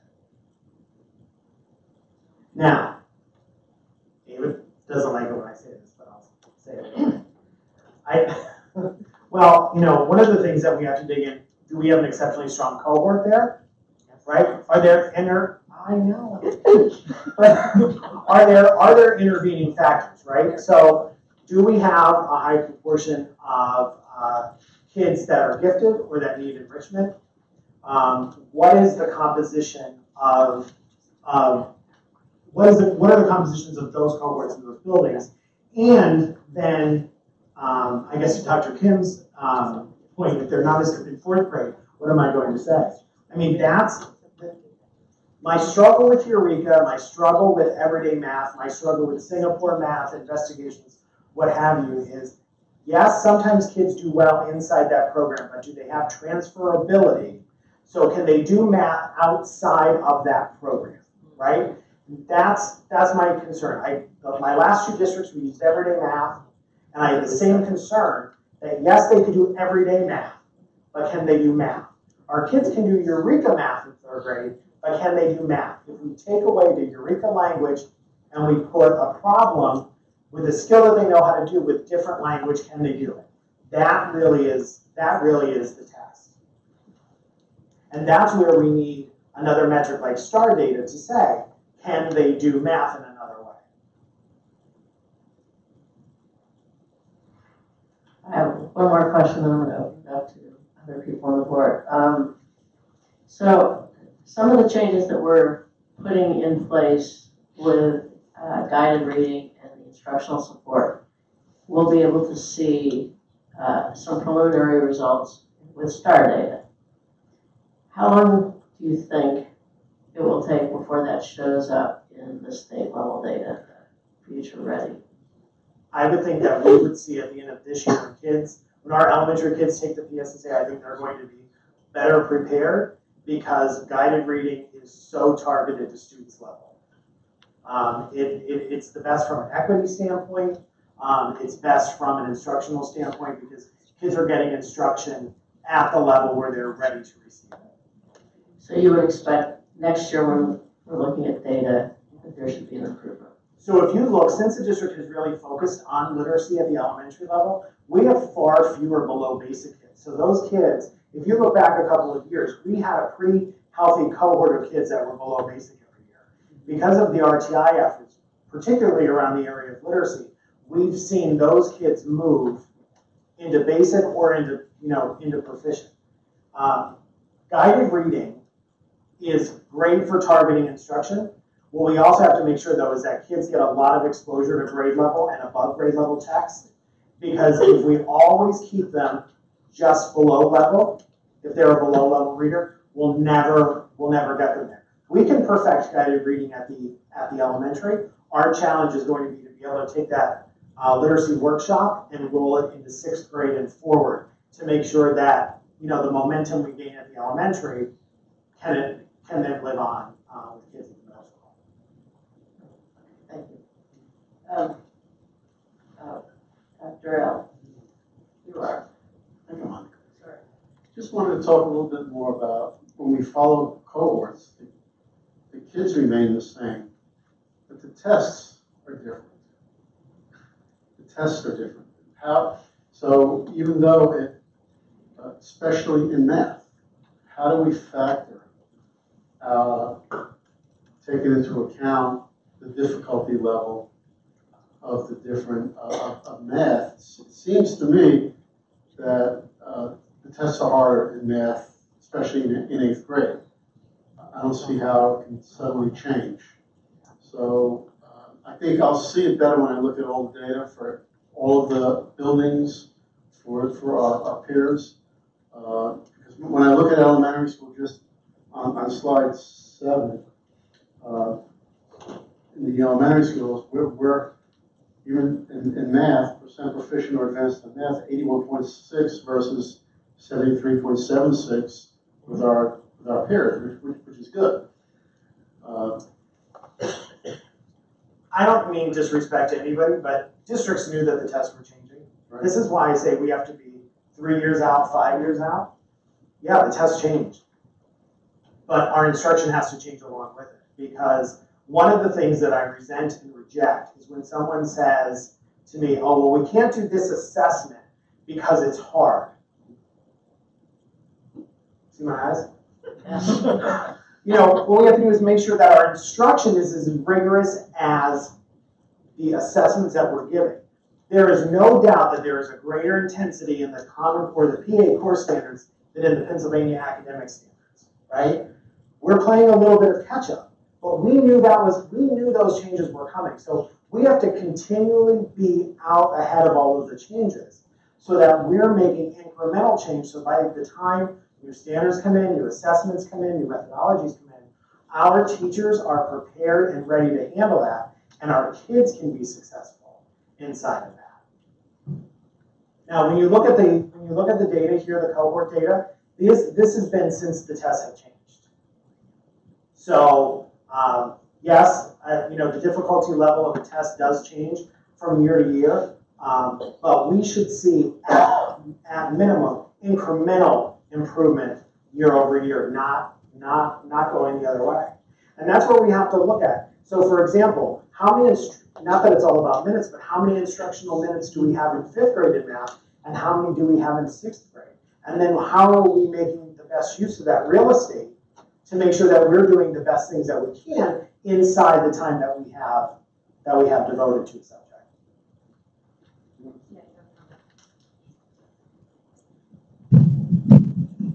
So I do think that there's something, cohort data is very strong. We've always presented it. I do think there is a piece to longitudinal data, and I 100% hear what you're saying, Dr. Levinowitz. The test gets really, really hard by 8th grade. That's our problem, and that's the state's problem. But when you look at longitudinal data, for example, for 6th grade, 4 years ago they were sitting longitudinally at 53%. They're at 69.8%. That's a really large jump. We enjoy that jump again over the next 3 years of instruction, and we're getting really close to that bar of being 100% proficient. And so I do think we can improve, and I think we have improved. Our teachers are working really hard. I think they feel frustrated, and I feel frustrated when you see those red didn't make progress, because they are working really hard and they are being very reflective, and there is growth there that's happened. But I believe that same trajectory of growth can happen, and hopefully a little bit faster. And just on the math question, so I'm learning a lot from Dr. Yanni, and just in general as we've implemented Eureka. It's a very, very strong program. It does drive kids towards algorithmic thinking. There may be an instructional piece to that, some curricular matches to that. I think as we're moving into the secondary math review, that tension between algorithmic work and conceptual foundational work is really important. And I think we're starting to figure out how to get after that. Because I think you need both. And I think you need to give students way more opportunity to practice than what we've been able to give them in the past. And when we do our presentation on personalized learning, I think we'll have kind of a window into how we can give each student an opportunity to do that, both on their own, but also with their peers. I just want to say something else about cohort data, if I can. When we lose kids from proficiency, we didn't lose advanced kids to basic. And when we gain kids in proficiency, we rarely get kids from below basic to proficient in a single year of tests. And so in this presentation, I talked a little bit about the kids who are really struggling, the work that we've done, and our high-level kids and the work that we've done. Really, when it comes to cohorts, that's a game of the kids in the middle. That's a game of the kids who ride right over the proficiency line or right below the proficiency line. And I think we have to get really good, and Dr. Yanni teases me on occasion about looking at the data of, because I'm a little data obsessed, but of the data of all of those kids, and look at those kids who are really riding that bubble, and what are we doing for them? It's so tempting to focus at the top and at the bottom, but when it's cohort year after year, year over year, it's those kids that are right in the middle that we're losing or gaining. And there's a lot of action that we have to take around those as well. And we also have that group of kids that don't qualify necessarily for gifted, for replacement services, but they're right there needing enrichment, and we have to make sure that we're enriching them and not just giving them different work or independent work, but giving them a real differentiated enrichment work to capitalize on the gifts that they bring to whatever subject that we're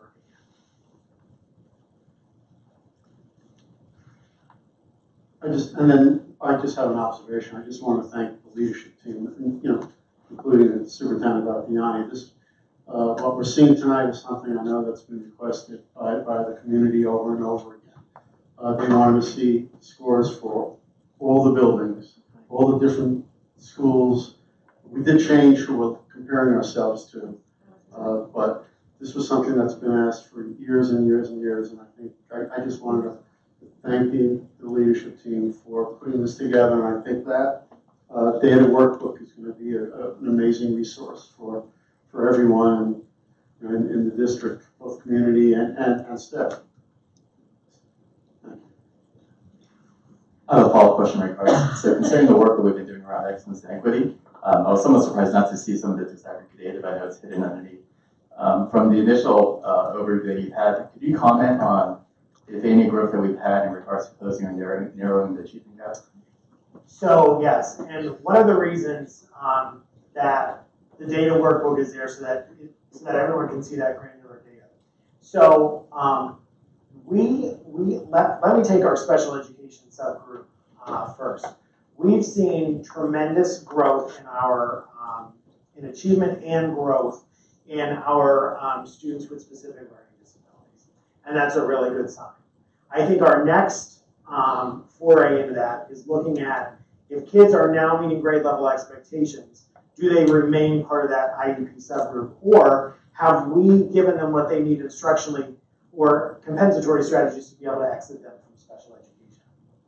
When we look at some of our racial subgroups, our African American subgroup data at the elementary level and at the high school has really, that achievement gap has narrowed more quickly than Pennsylvania and many of our peer districts are able to close it. The middle level is still a little bit of a concern, and that concern I really think goes back to having multiple tracks in 6th grade math. So one of the things in play for next year is looking at the math tracks.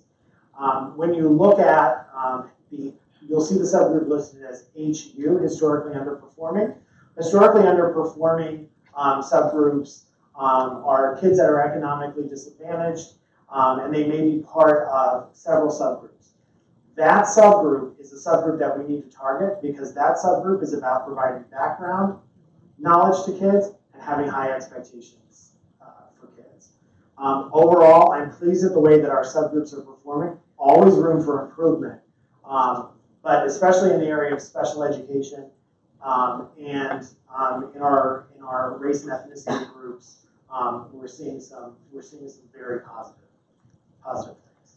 And so when we do, for example, the next round of STAR data, that would be a data point that I would like to bring back to Education Committee, so we can say, here's how our subgroups are performing on PSSA. Now, how are they doing on some local assessments?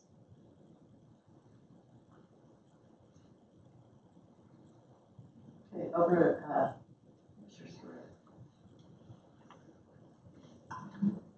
Following up on that point specifically, you got part of one of the questions I wanted to ask. The reason the point we started focusing on this historically underperforming subgroups was when there was a change to reporting data. I think it was 2014. I might be off by a year. So when we look at new data analysis tools, whether it's something from the state or STAR or something, something we bring in ourselves, it's an opportunity to notice things we may not have noticed before. And I didn't see any attention called to any of those. Is there anything new here that really wasn't on our radar?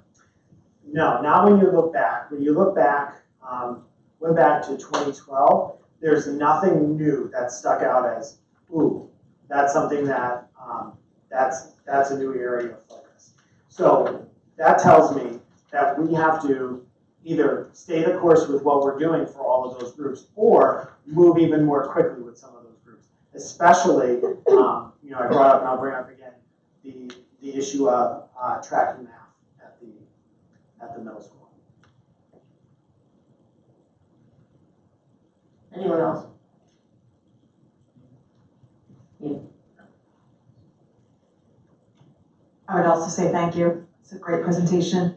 One small question. Oops, sorry. Regarding the playbook, in the disaggregated data, is it possible to show our students classified as having GIAPs as well? It is not. We are not. Okay. It's not. We would have to do that by hand. It's something that over time we can have, though. It's not. GIP is not a state recognized subgroup. Right? Okay. Thank you. No problem. And this is more of a broad question. Of course, top of mind are Upper Dublin students, but the data the last 2 years that I've seen about just our middle level learners and across this area, that we just don't seem to have cracked the code in terms of their learning. So I don't know if there's some discussion, but obviously the personalized learning is a huge initiative and I think could make a difference. But in a similar vein to what Dr. Ludwig talked about in terms of your interaction with the state, are there conversations with our peers and other superintendents, or what's happening with our middle level learners? So generally speaking, what happens when kids matriculate to the middle school and they enter 6th grade, they have elementary certified teachers that are not content specialists, but they're forced to content specialize, right? And so one of the things that we have to do a better job of is helping teachers to be able to deliver the content that they have to deliver in developmentally appropriate ways with the appropriate level of rigor. The other thing, quite honestly, middle level schedules, we go from elementary, where we don't really segment the day. We sort of have literacy and math, and then all of a sudden we go to the middle school level and we start segmenting the day. And we get kids in this very choppy, 60-minute or 50-minute or 42, whatever number of minutes that we have. And I think sometimes we, even administrators, lose the big picture that we're dealing with 11, 12, and 13-year-olds. And so I think that really should give us pause and take a step back and say, how are we structuring the day at not only at our middle school, but our middle schools in general. Let me say this, I won't say it about any of our teachers, but when I taught 8th grade, sometimes I forgot, because they look like big people, that they're still 13 years old. And I think sometimes we wind up setting a bar too high without the right kind of support and the right type of guidance to really help kids be successful. Mr. Rapsky? Yes, can a student be a member of more than one subgroup? Yes. Yes. And what is the determining factor? The determining factor is anything from their race and ethnicity to free and reduced lunch to their sex to what have you. We could have students in multiple subgroups. I have over time wanted to disaggregate socioeconomic status from race, and the way the state breaks it down, you can't do that. I mean, I presume we could do it internally, but it'd be by hand also. One of the things, we're looking at a new student information management system next year. We have eSchool right now, and we use Performance Tracker as our data warehouse.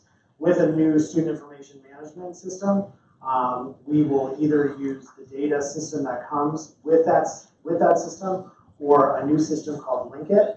And Linkit allows us to disaggregate and cut the data in any number of ways very easily and almost in real time, so that I could be up here and type in a function and be able to show you how the data splits out. That sounds good. Yeah, I mean, I'd like to see it that way. It does. Sarah.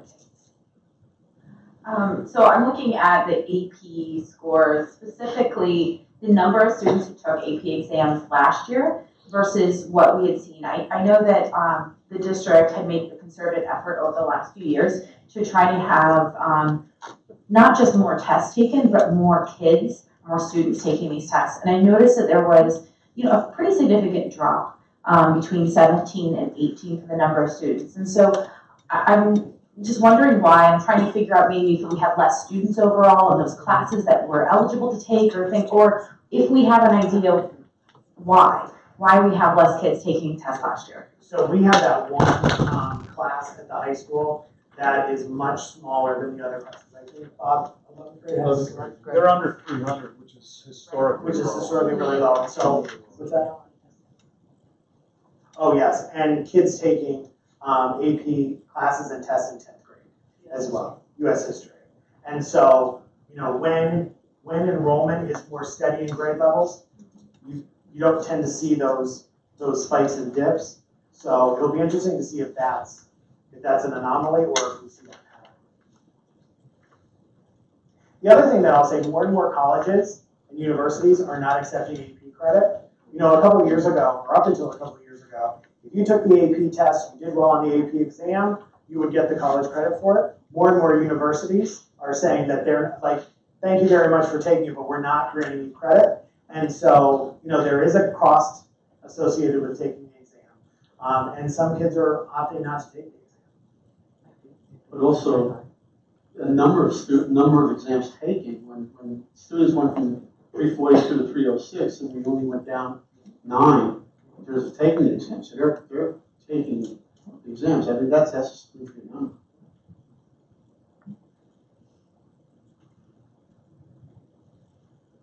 Anything else regarding the data presentation? Thank you all very much. That was a really good presentation, and some of the things that you're focusing on over the near term future sound very good, and we hope to see good results from it. Here's one really bad data point. I said I thought the presentation would take about 35 minutes. Were you counting questioning? Yes.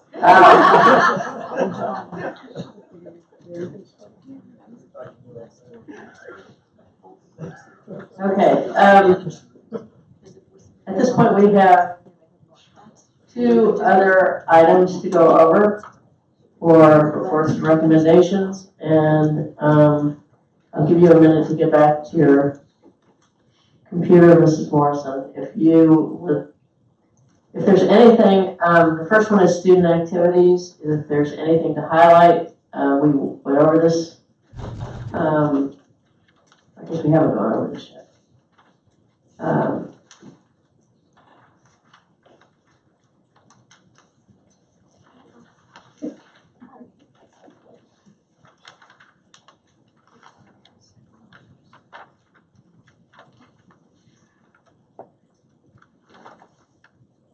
So, it looks like there are 4 items under student activities. I must say I do like the new format because it allows us to see exactly what we're dealing with.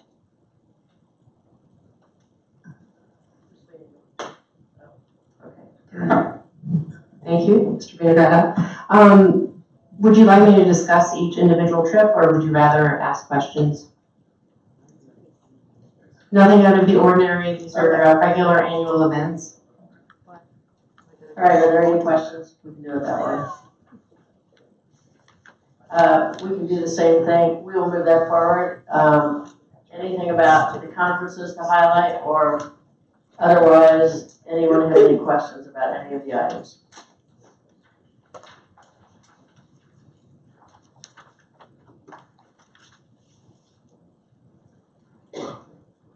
Nobody has any questions? These seem pretty straightforward also, and if the committee agrees, we will just move that forward also.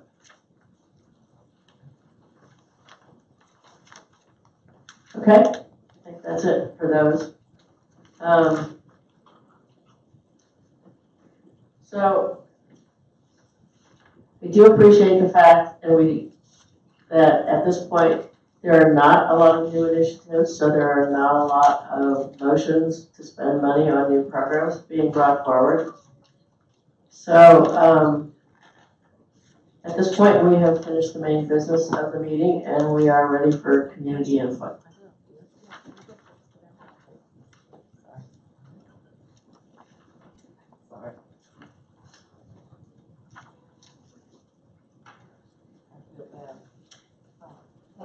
Push the bottom button underneath the mic. On the back of the mic. The end of it. Well, push the tab.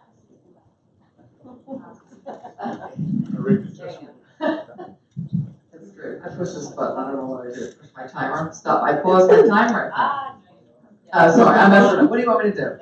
It's stopped. I'm sorry. Oh my God. I apologize. Shouldn't even tell anyone. There we go. Sorry, Brooke. So I labeled my questions, so I'm hopefully a little more organized. But I don't know what slide it is, but middle school achievement and growth data, Keystone, Algebra 1, those results. Is that everybody, regardless of grade, because it's next to grade 8, is everybody? Okay, so that's everybody. If you took it in 7th grade, you're in that number. even though it's in the 8th grade column? That's our question. Oh, I thought it'd be where is it possible by that math, 8th grade math gets further, because it's getting, there's a whole, like at least three classes that have algebra 2 at this point, and so they're that much further away from, I guess, what might be tested on that standardized test. So I'm wondering if that's part of what's causing us to not need it, because there's 3 grades that they're up on algebra 2 now. They're like way past that. Maybe they're not remembering. I don't know. I don't know if that's a bad thing, because our Algebra 2 kids are pretty smart in math and they can get past it. So I'm just curious about that. I don't understand the Upper Dublin High School achievement and growth data. In the first column, Algebra 1 Keystone, accountability ranked until 11th grade 54.7 and end of course 7.8. I really just don't understand what that means at all. And if, I'll just use my kid for an example, who took the Algebra 1 Keystone exam last year, but his number's not in there yet, right? So that's everybody that is now 11th grade that might have taken their test. 12th grade. So I don't understand those numbers and why 54 seems low to me, and I don't really get it. And the AP exams, I kind of had, and SATs and ACTs, the AP mostly, out of those students and the exams are taking, how are we as a percentage of other schools that we're comparing to? So does Radnor, for example, have a higher percentage of kids taking AP classes and taking the test? Wondering about that. B, C, D, E. And as far as Alex and differentiating teaching, wondering if we'll end up asking the children that are in those classes. They're piloting them now this year, and not just from a student or result oriented, but how the kids like it. I don't know if these types of learning fit all children, and I'd be curious about what their report is for those children. Anyway.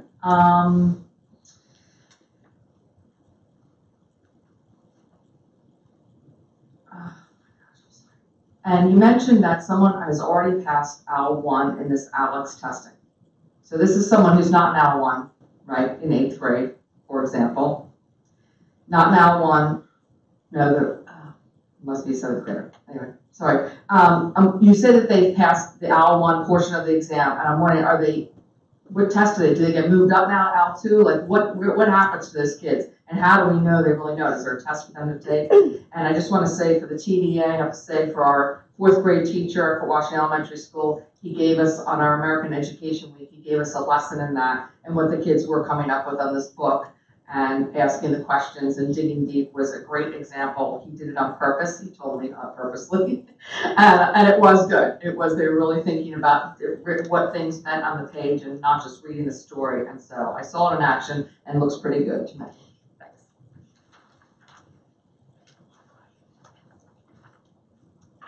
Jen Kuzmin, Fort Washington. I just had 2 questions. What % of the kids are writing that line that Dr. Miner mentioned, that right below basic, like right at the basic proficiency? How many students are we talking? What % of students? And then just pie in the sky, listening to what we're trying to achieve and the kind of supports we're looking to put into place, particularly probably in the elementary school, as far as enrichment and also intervention. Do you think we need more positions and more supports for teachers outside of computer programs or curriculum, or do we need actual additional bodies in those buildings? That's it. Thank you.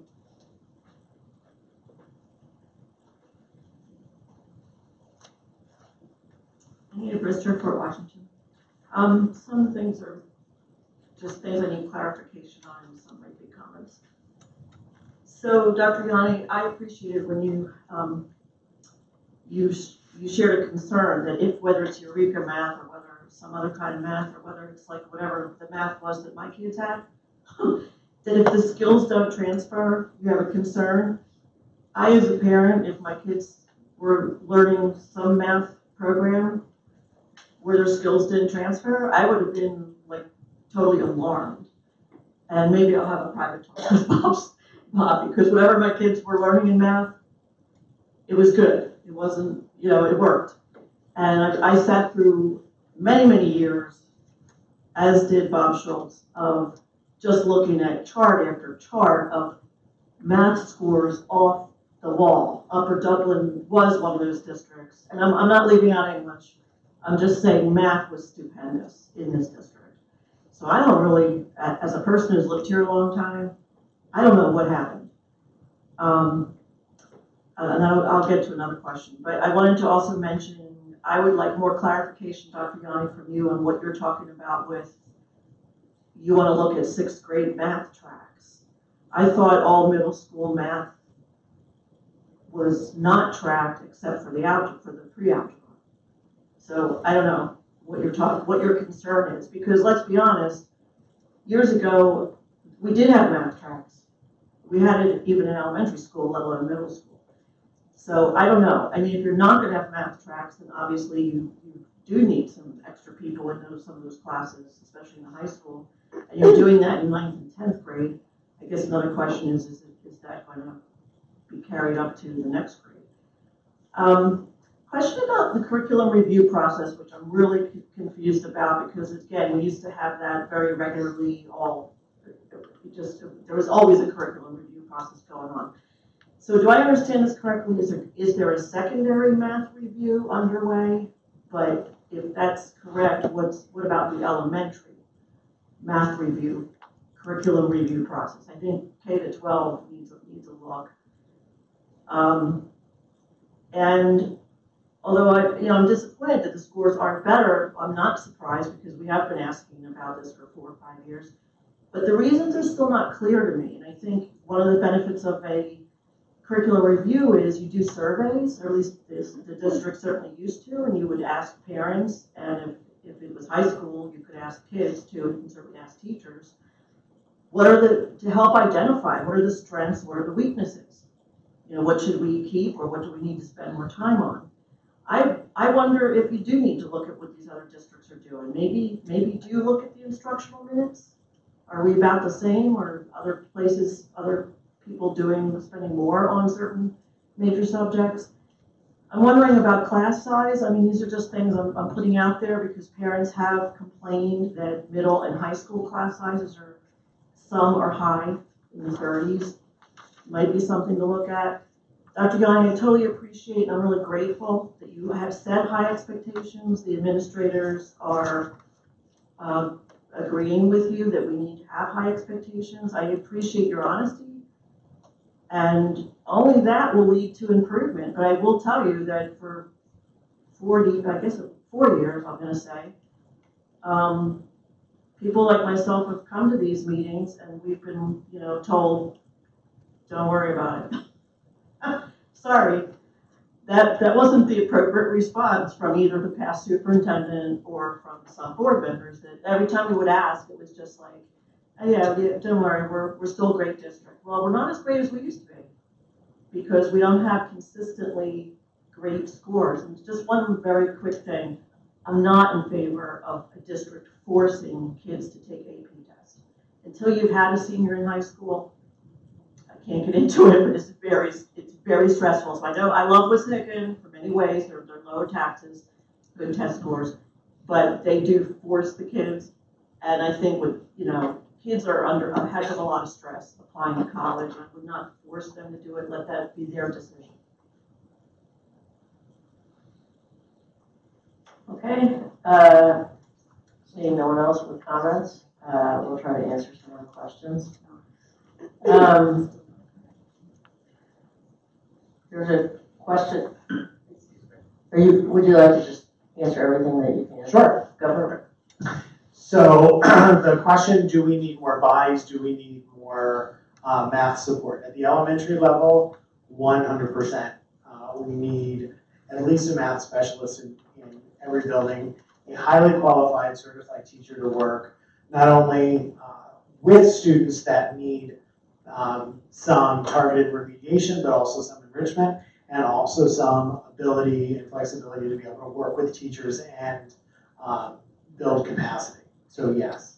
In the same lane as math, math tracks at the 6th grade level, we have pre-algebra, and we have math 601 and 602. Is that correct? And so we have to look at what we're doing inside each of those classes. What are the differences between 601 and 602? As far as transferability, maybe I wasn't strong enough. I absolutely believe that if kids aren't transferring skills, we can teach them inside a program all day long. You know, when you look at some intervention programs that are out there, you see intervention programs, kids make great strides in the intervention program, but then when they go back to the classroom, they can't transfer any of those skills over. And so if kids can't transfer out of one program to another, we have to excise that program. We have to get rid of that because it's about being able to take your knowledge and be able to apply it in whatever setting you put it in. In terms of the curriculum review process, right now there is the secondary, so grades 6 through 12. We really need to take a hard look at K-5 and see where are we missing the boat with math instruction at the elementary level. And that has already started and will continue throughout the remainder of this year. In terms of surveys, I think one of the things we need to do a better job with is really getting feedback from our students, first and foremost. So when we're looking at ALEX or we're looking at a specific program or a methodology, we have to find out by actually talking with kids what they feel is working and what they feel isn't working, and triangulate that with the data that is that we have, you know, readily available.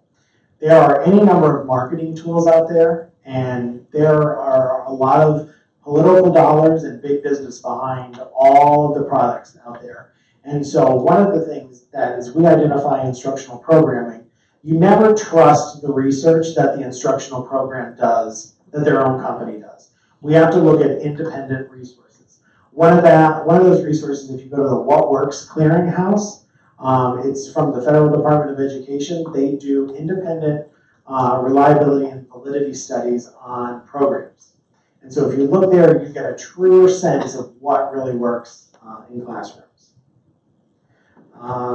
The number of kids riding the bubble between you know, proficient and basic, I would say, you know, on any given year, we're looking at maybe 3 to 5% of kids that are either hovering right below the proficiency line or right over the proficiency line. I would also say that we probably have 5% of kids that are hovering at that just below the advanced line. And so unlocking that, how do we unlock about that? And as far as saying don't worry about it, I worry about everything. So I worry about why we're not number one and how we can get to be number one. It's going to take some time and patience, but I think with the aligned focus we have this year, and it was nice that some people internally and externally said some nice things about my leadership, but at the end of the day, it's about what we're doing with kids that really matter.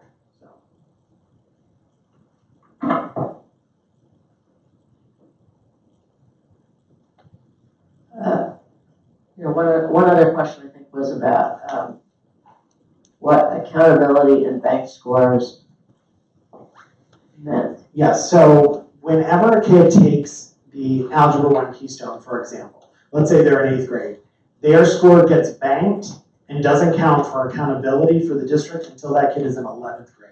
So it gets held in abeyance until they're in 11th grade. The end of course scores that we show are how kids do immediately following the course that the Keystone is used as an end of course assessment. For whatever reason, the state has, in their infinite wisdom, said, no matter when you take a Keystone, it's banked until 11th grade. So the scores that are used for accountability sometimes are very old scores, right? Because if a kid takes the Algebra 1 Keystone in 8th grade, it's not banked, or it's banked until they reach 11th grade, and we don't see it until they're now sitting in 12th grade.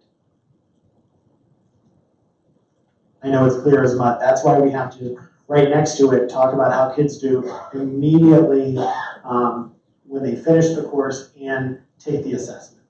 The algebra score at the high school, if you look across the entire state, it is always the lowest of the Keystone scores. That's typically because those are the kids that are struggling the most with mathematics. And so those are the kids that we're doing some targeted remediation with to make sure that they are improving their skills.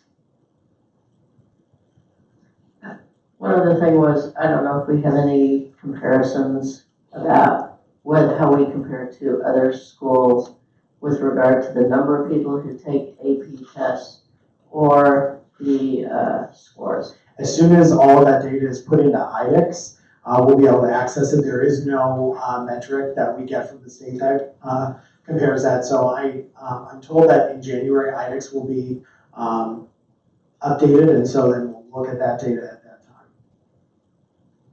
And I appreciate the comment made by a community member of not forcing kids to take the AP exams. I think sometimes kids will take an AP class to stretch themselves, and my thing is, if you're going to sit in the class and try your hardest, if you want to challenge yourself, I want you to try that test, but mandating it and requiring it, especially when kids have tremendously heavy schedules, can be really stressful for kids taking the exams. I agree with that also.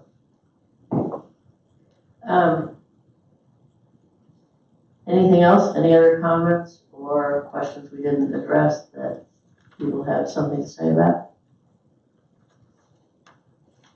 Okay. All right, as we discussed earlier, the schedules for when the meetings will be held are going to change in January. So you might have expected the Education Committee meeting to be the first, right at the beginning of January, but the next meeting is going to be, and I'm looking for it, January 14th, which would be probably a week later than you would have expected it in the past. All these things will be advertised and the schedule will be put out so that the community is aware of our changes. I think that's it. Anything else? Just an announcement that the board will move to executive session following the Education Committee. Okay, thank you very much. And We'll discuss personnel. We are adjourned.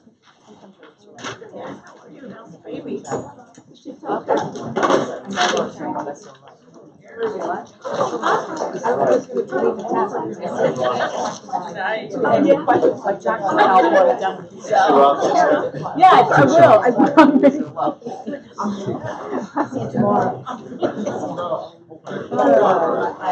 see you tomorrow.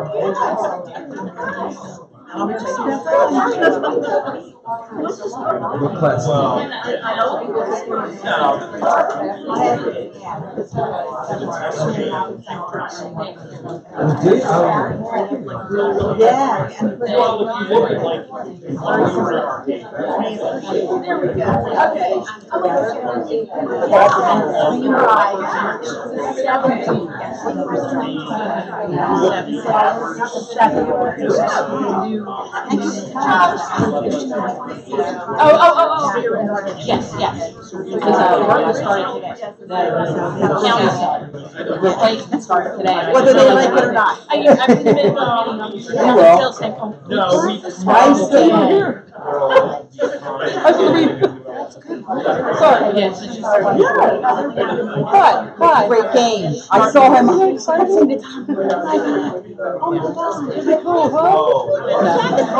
yeah, 3 kids were in the Mets. They get a lot of time. They get a lot of time. I was impressed. Thank you, Kevin. It's a fun time. Do I see you tomorrow? Maybe I'll call you about that. I don't think so. Right? Awesome. So it worked out fine. Yeah, she's gonna pretty much be working there unless, I mean, like, today, Fortunately, you had an accident today, so cover it. I've got days up and coming. So next. People of national holidays that you know about? Awesome.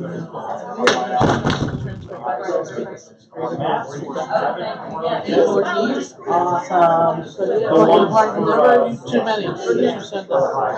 Yeah, we just have a new posting that went out. I saw that. Kind of lets it. Yeah, Tom Schmidt, because I know someone did in high school. We don't know. Well, there's one person that resigned. But things could. Gentleman? Yeah. Do you feel we're still really strong down because of Oh, no. said that many times. No. Definitely. But, you know, some, depending on what's happening, we're kind of having a pool, and we're trying to leave it open to kind of feel where the ebbs and flows. So that's why we put anticipated locations, because the other pieces, we have facilities. And I'm not saying all kind of people want to get interested in moving.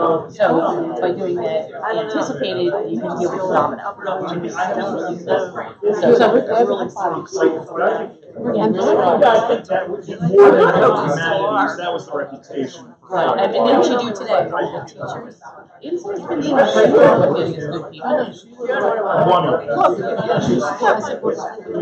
She was all over. Right, like she had her schedule, she followed. A couple good people, but we had to get it set. She says, Mom, I gotta help you. You know, it's like so bad. It's half the part. And then we do not open the door, do not open the window. No window. Yeah, so then we're grateful. Don't worry about the introduction. I just, you know, honestly, I thought of it Friday, and then I said, I saw the butterfly, and we're okay, so here's the part. ISA and it's system. Okay. Must be certified, and their rate is higher. And is that, I can put them in math or special ed or anything? No, it's based on their certifications. I can't remember what they're all certified. I think she's math, but I'm maybe making that up. So here's where it came up. My Jackie Ball, my curriculum support leader for special ed. Okay. So she came up with ISA. I had a yeah, no, they are. They're required to be certified. That's actually part of the thing that rated too. I'm talking about my grandfather. They're not no.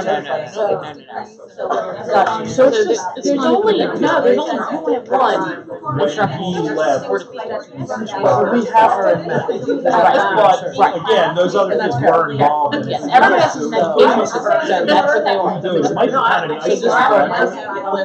Okay. Because all I said was, I'm not reading it online. I said, well, you're online. I'm sitting at the committee meeting. Can you answer me this? I'm thinking that you're home watching TV and watching YouTube. I didn't see you. No. That's it. I knew this was going to be the last meeting I was going to be able to be at for a while. Like next semester, my coursework. The only time that you're offering my classes is 6 o'clock on Monday. What are you working on? My doctorate. I just can't find the answers. Yes, we're lifelong learners. We love you guys. So, where are you in school? I'm actually doing it online at the University of Dublin, which is awesome because it's live online. Oh, that's cool. So you get that real-time interaction, and they do it on a fresh schedule. So you put 16 weeks into 8.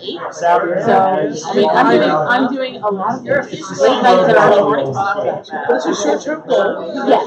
Right? I'm making myself no more than 12 credits a year. I mean, so I'm kind of on the 5.5 years. It's got to be. It'll be here before you know it, right? Yeah. Well, I'm trying to coordinate to do it in 4.5 because my daughter wanted me to graduate with her. She's the one that talked me into doing this. So, but I said, no, I'm not going to graduate in June of 2021 because that's your thunder and I'm not stealing. So I said my original goal was trying to come up with a December of 2021, but I thought, you know what, HR in summertime, I'm not doing courses. I can't. I mean, I would go have to. Yeah. Well, some of the stuff is all live online, all live internet. You have to log it. But like, I mean, I had one night where I was here at a meeting until 8. Oh, yeah. I was at a meeting, I was here till 8. All they do is talk about And how hard it so, but,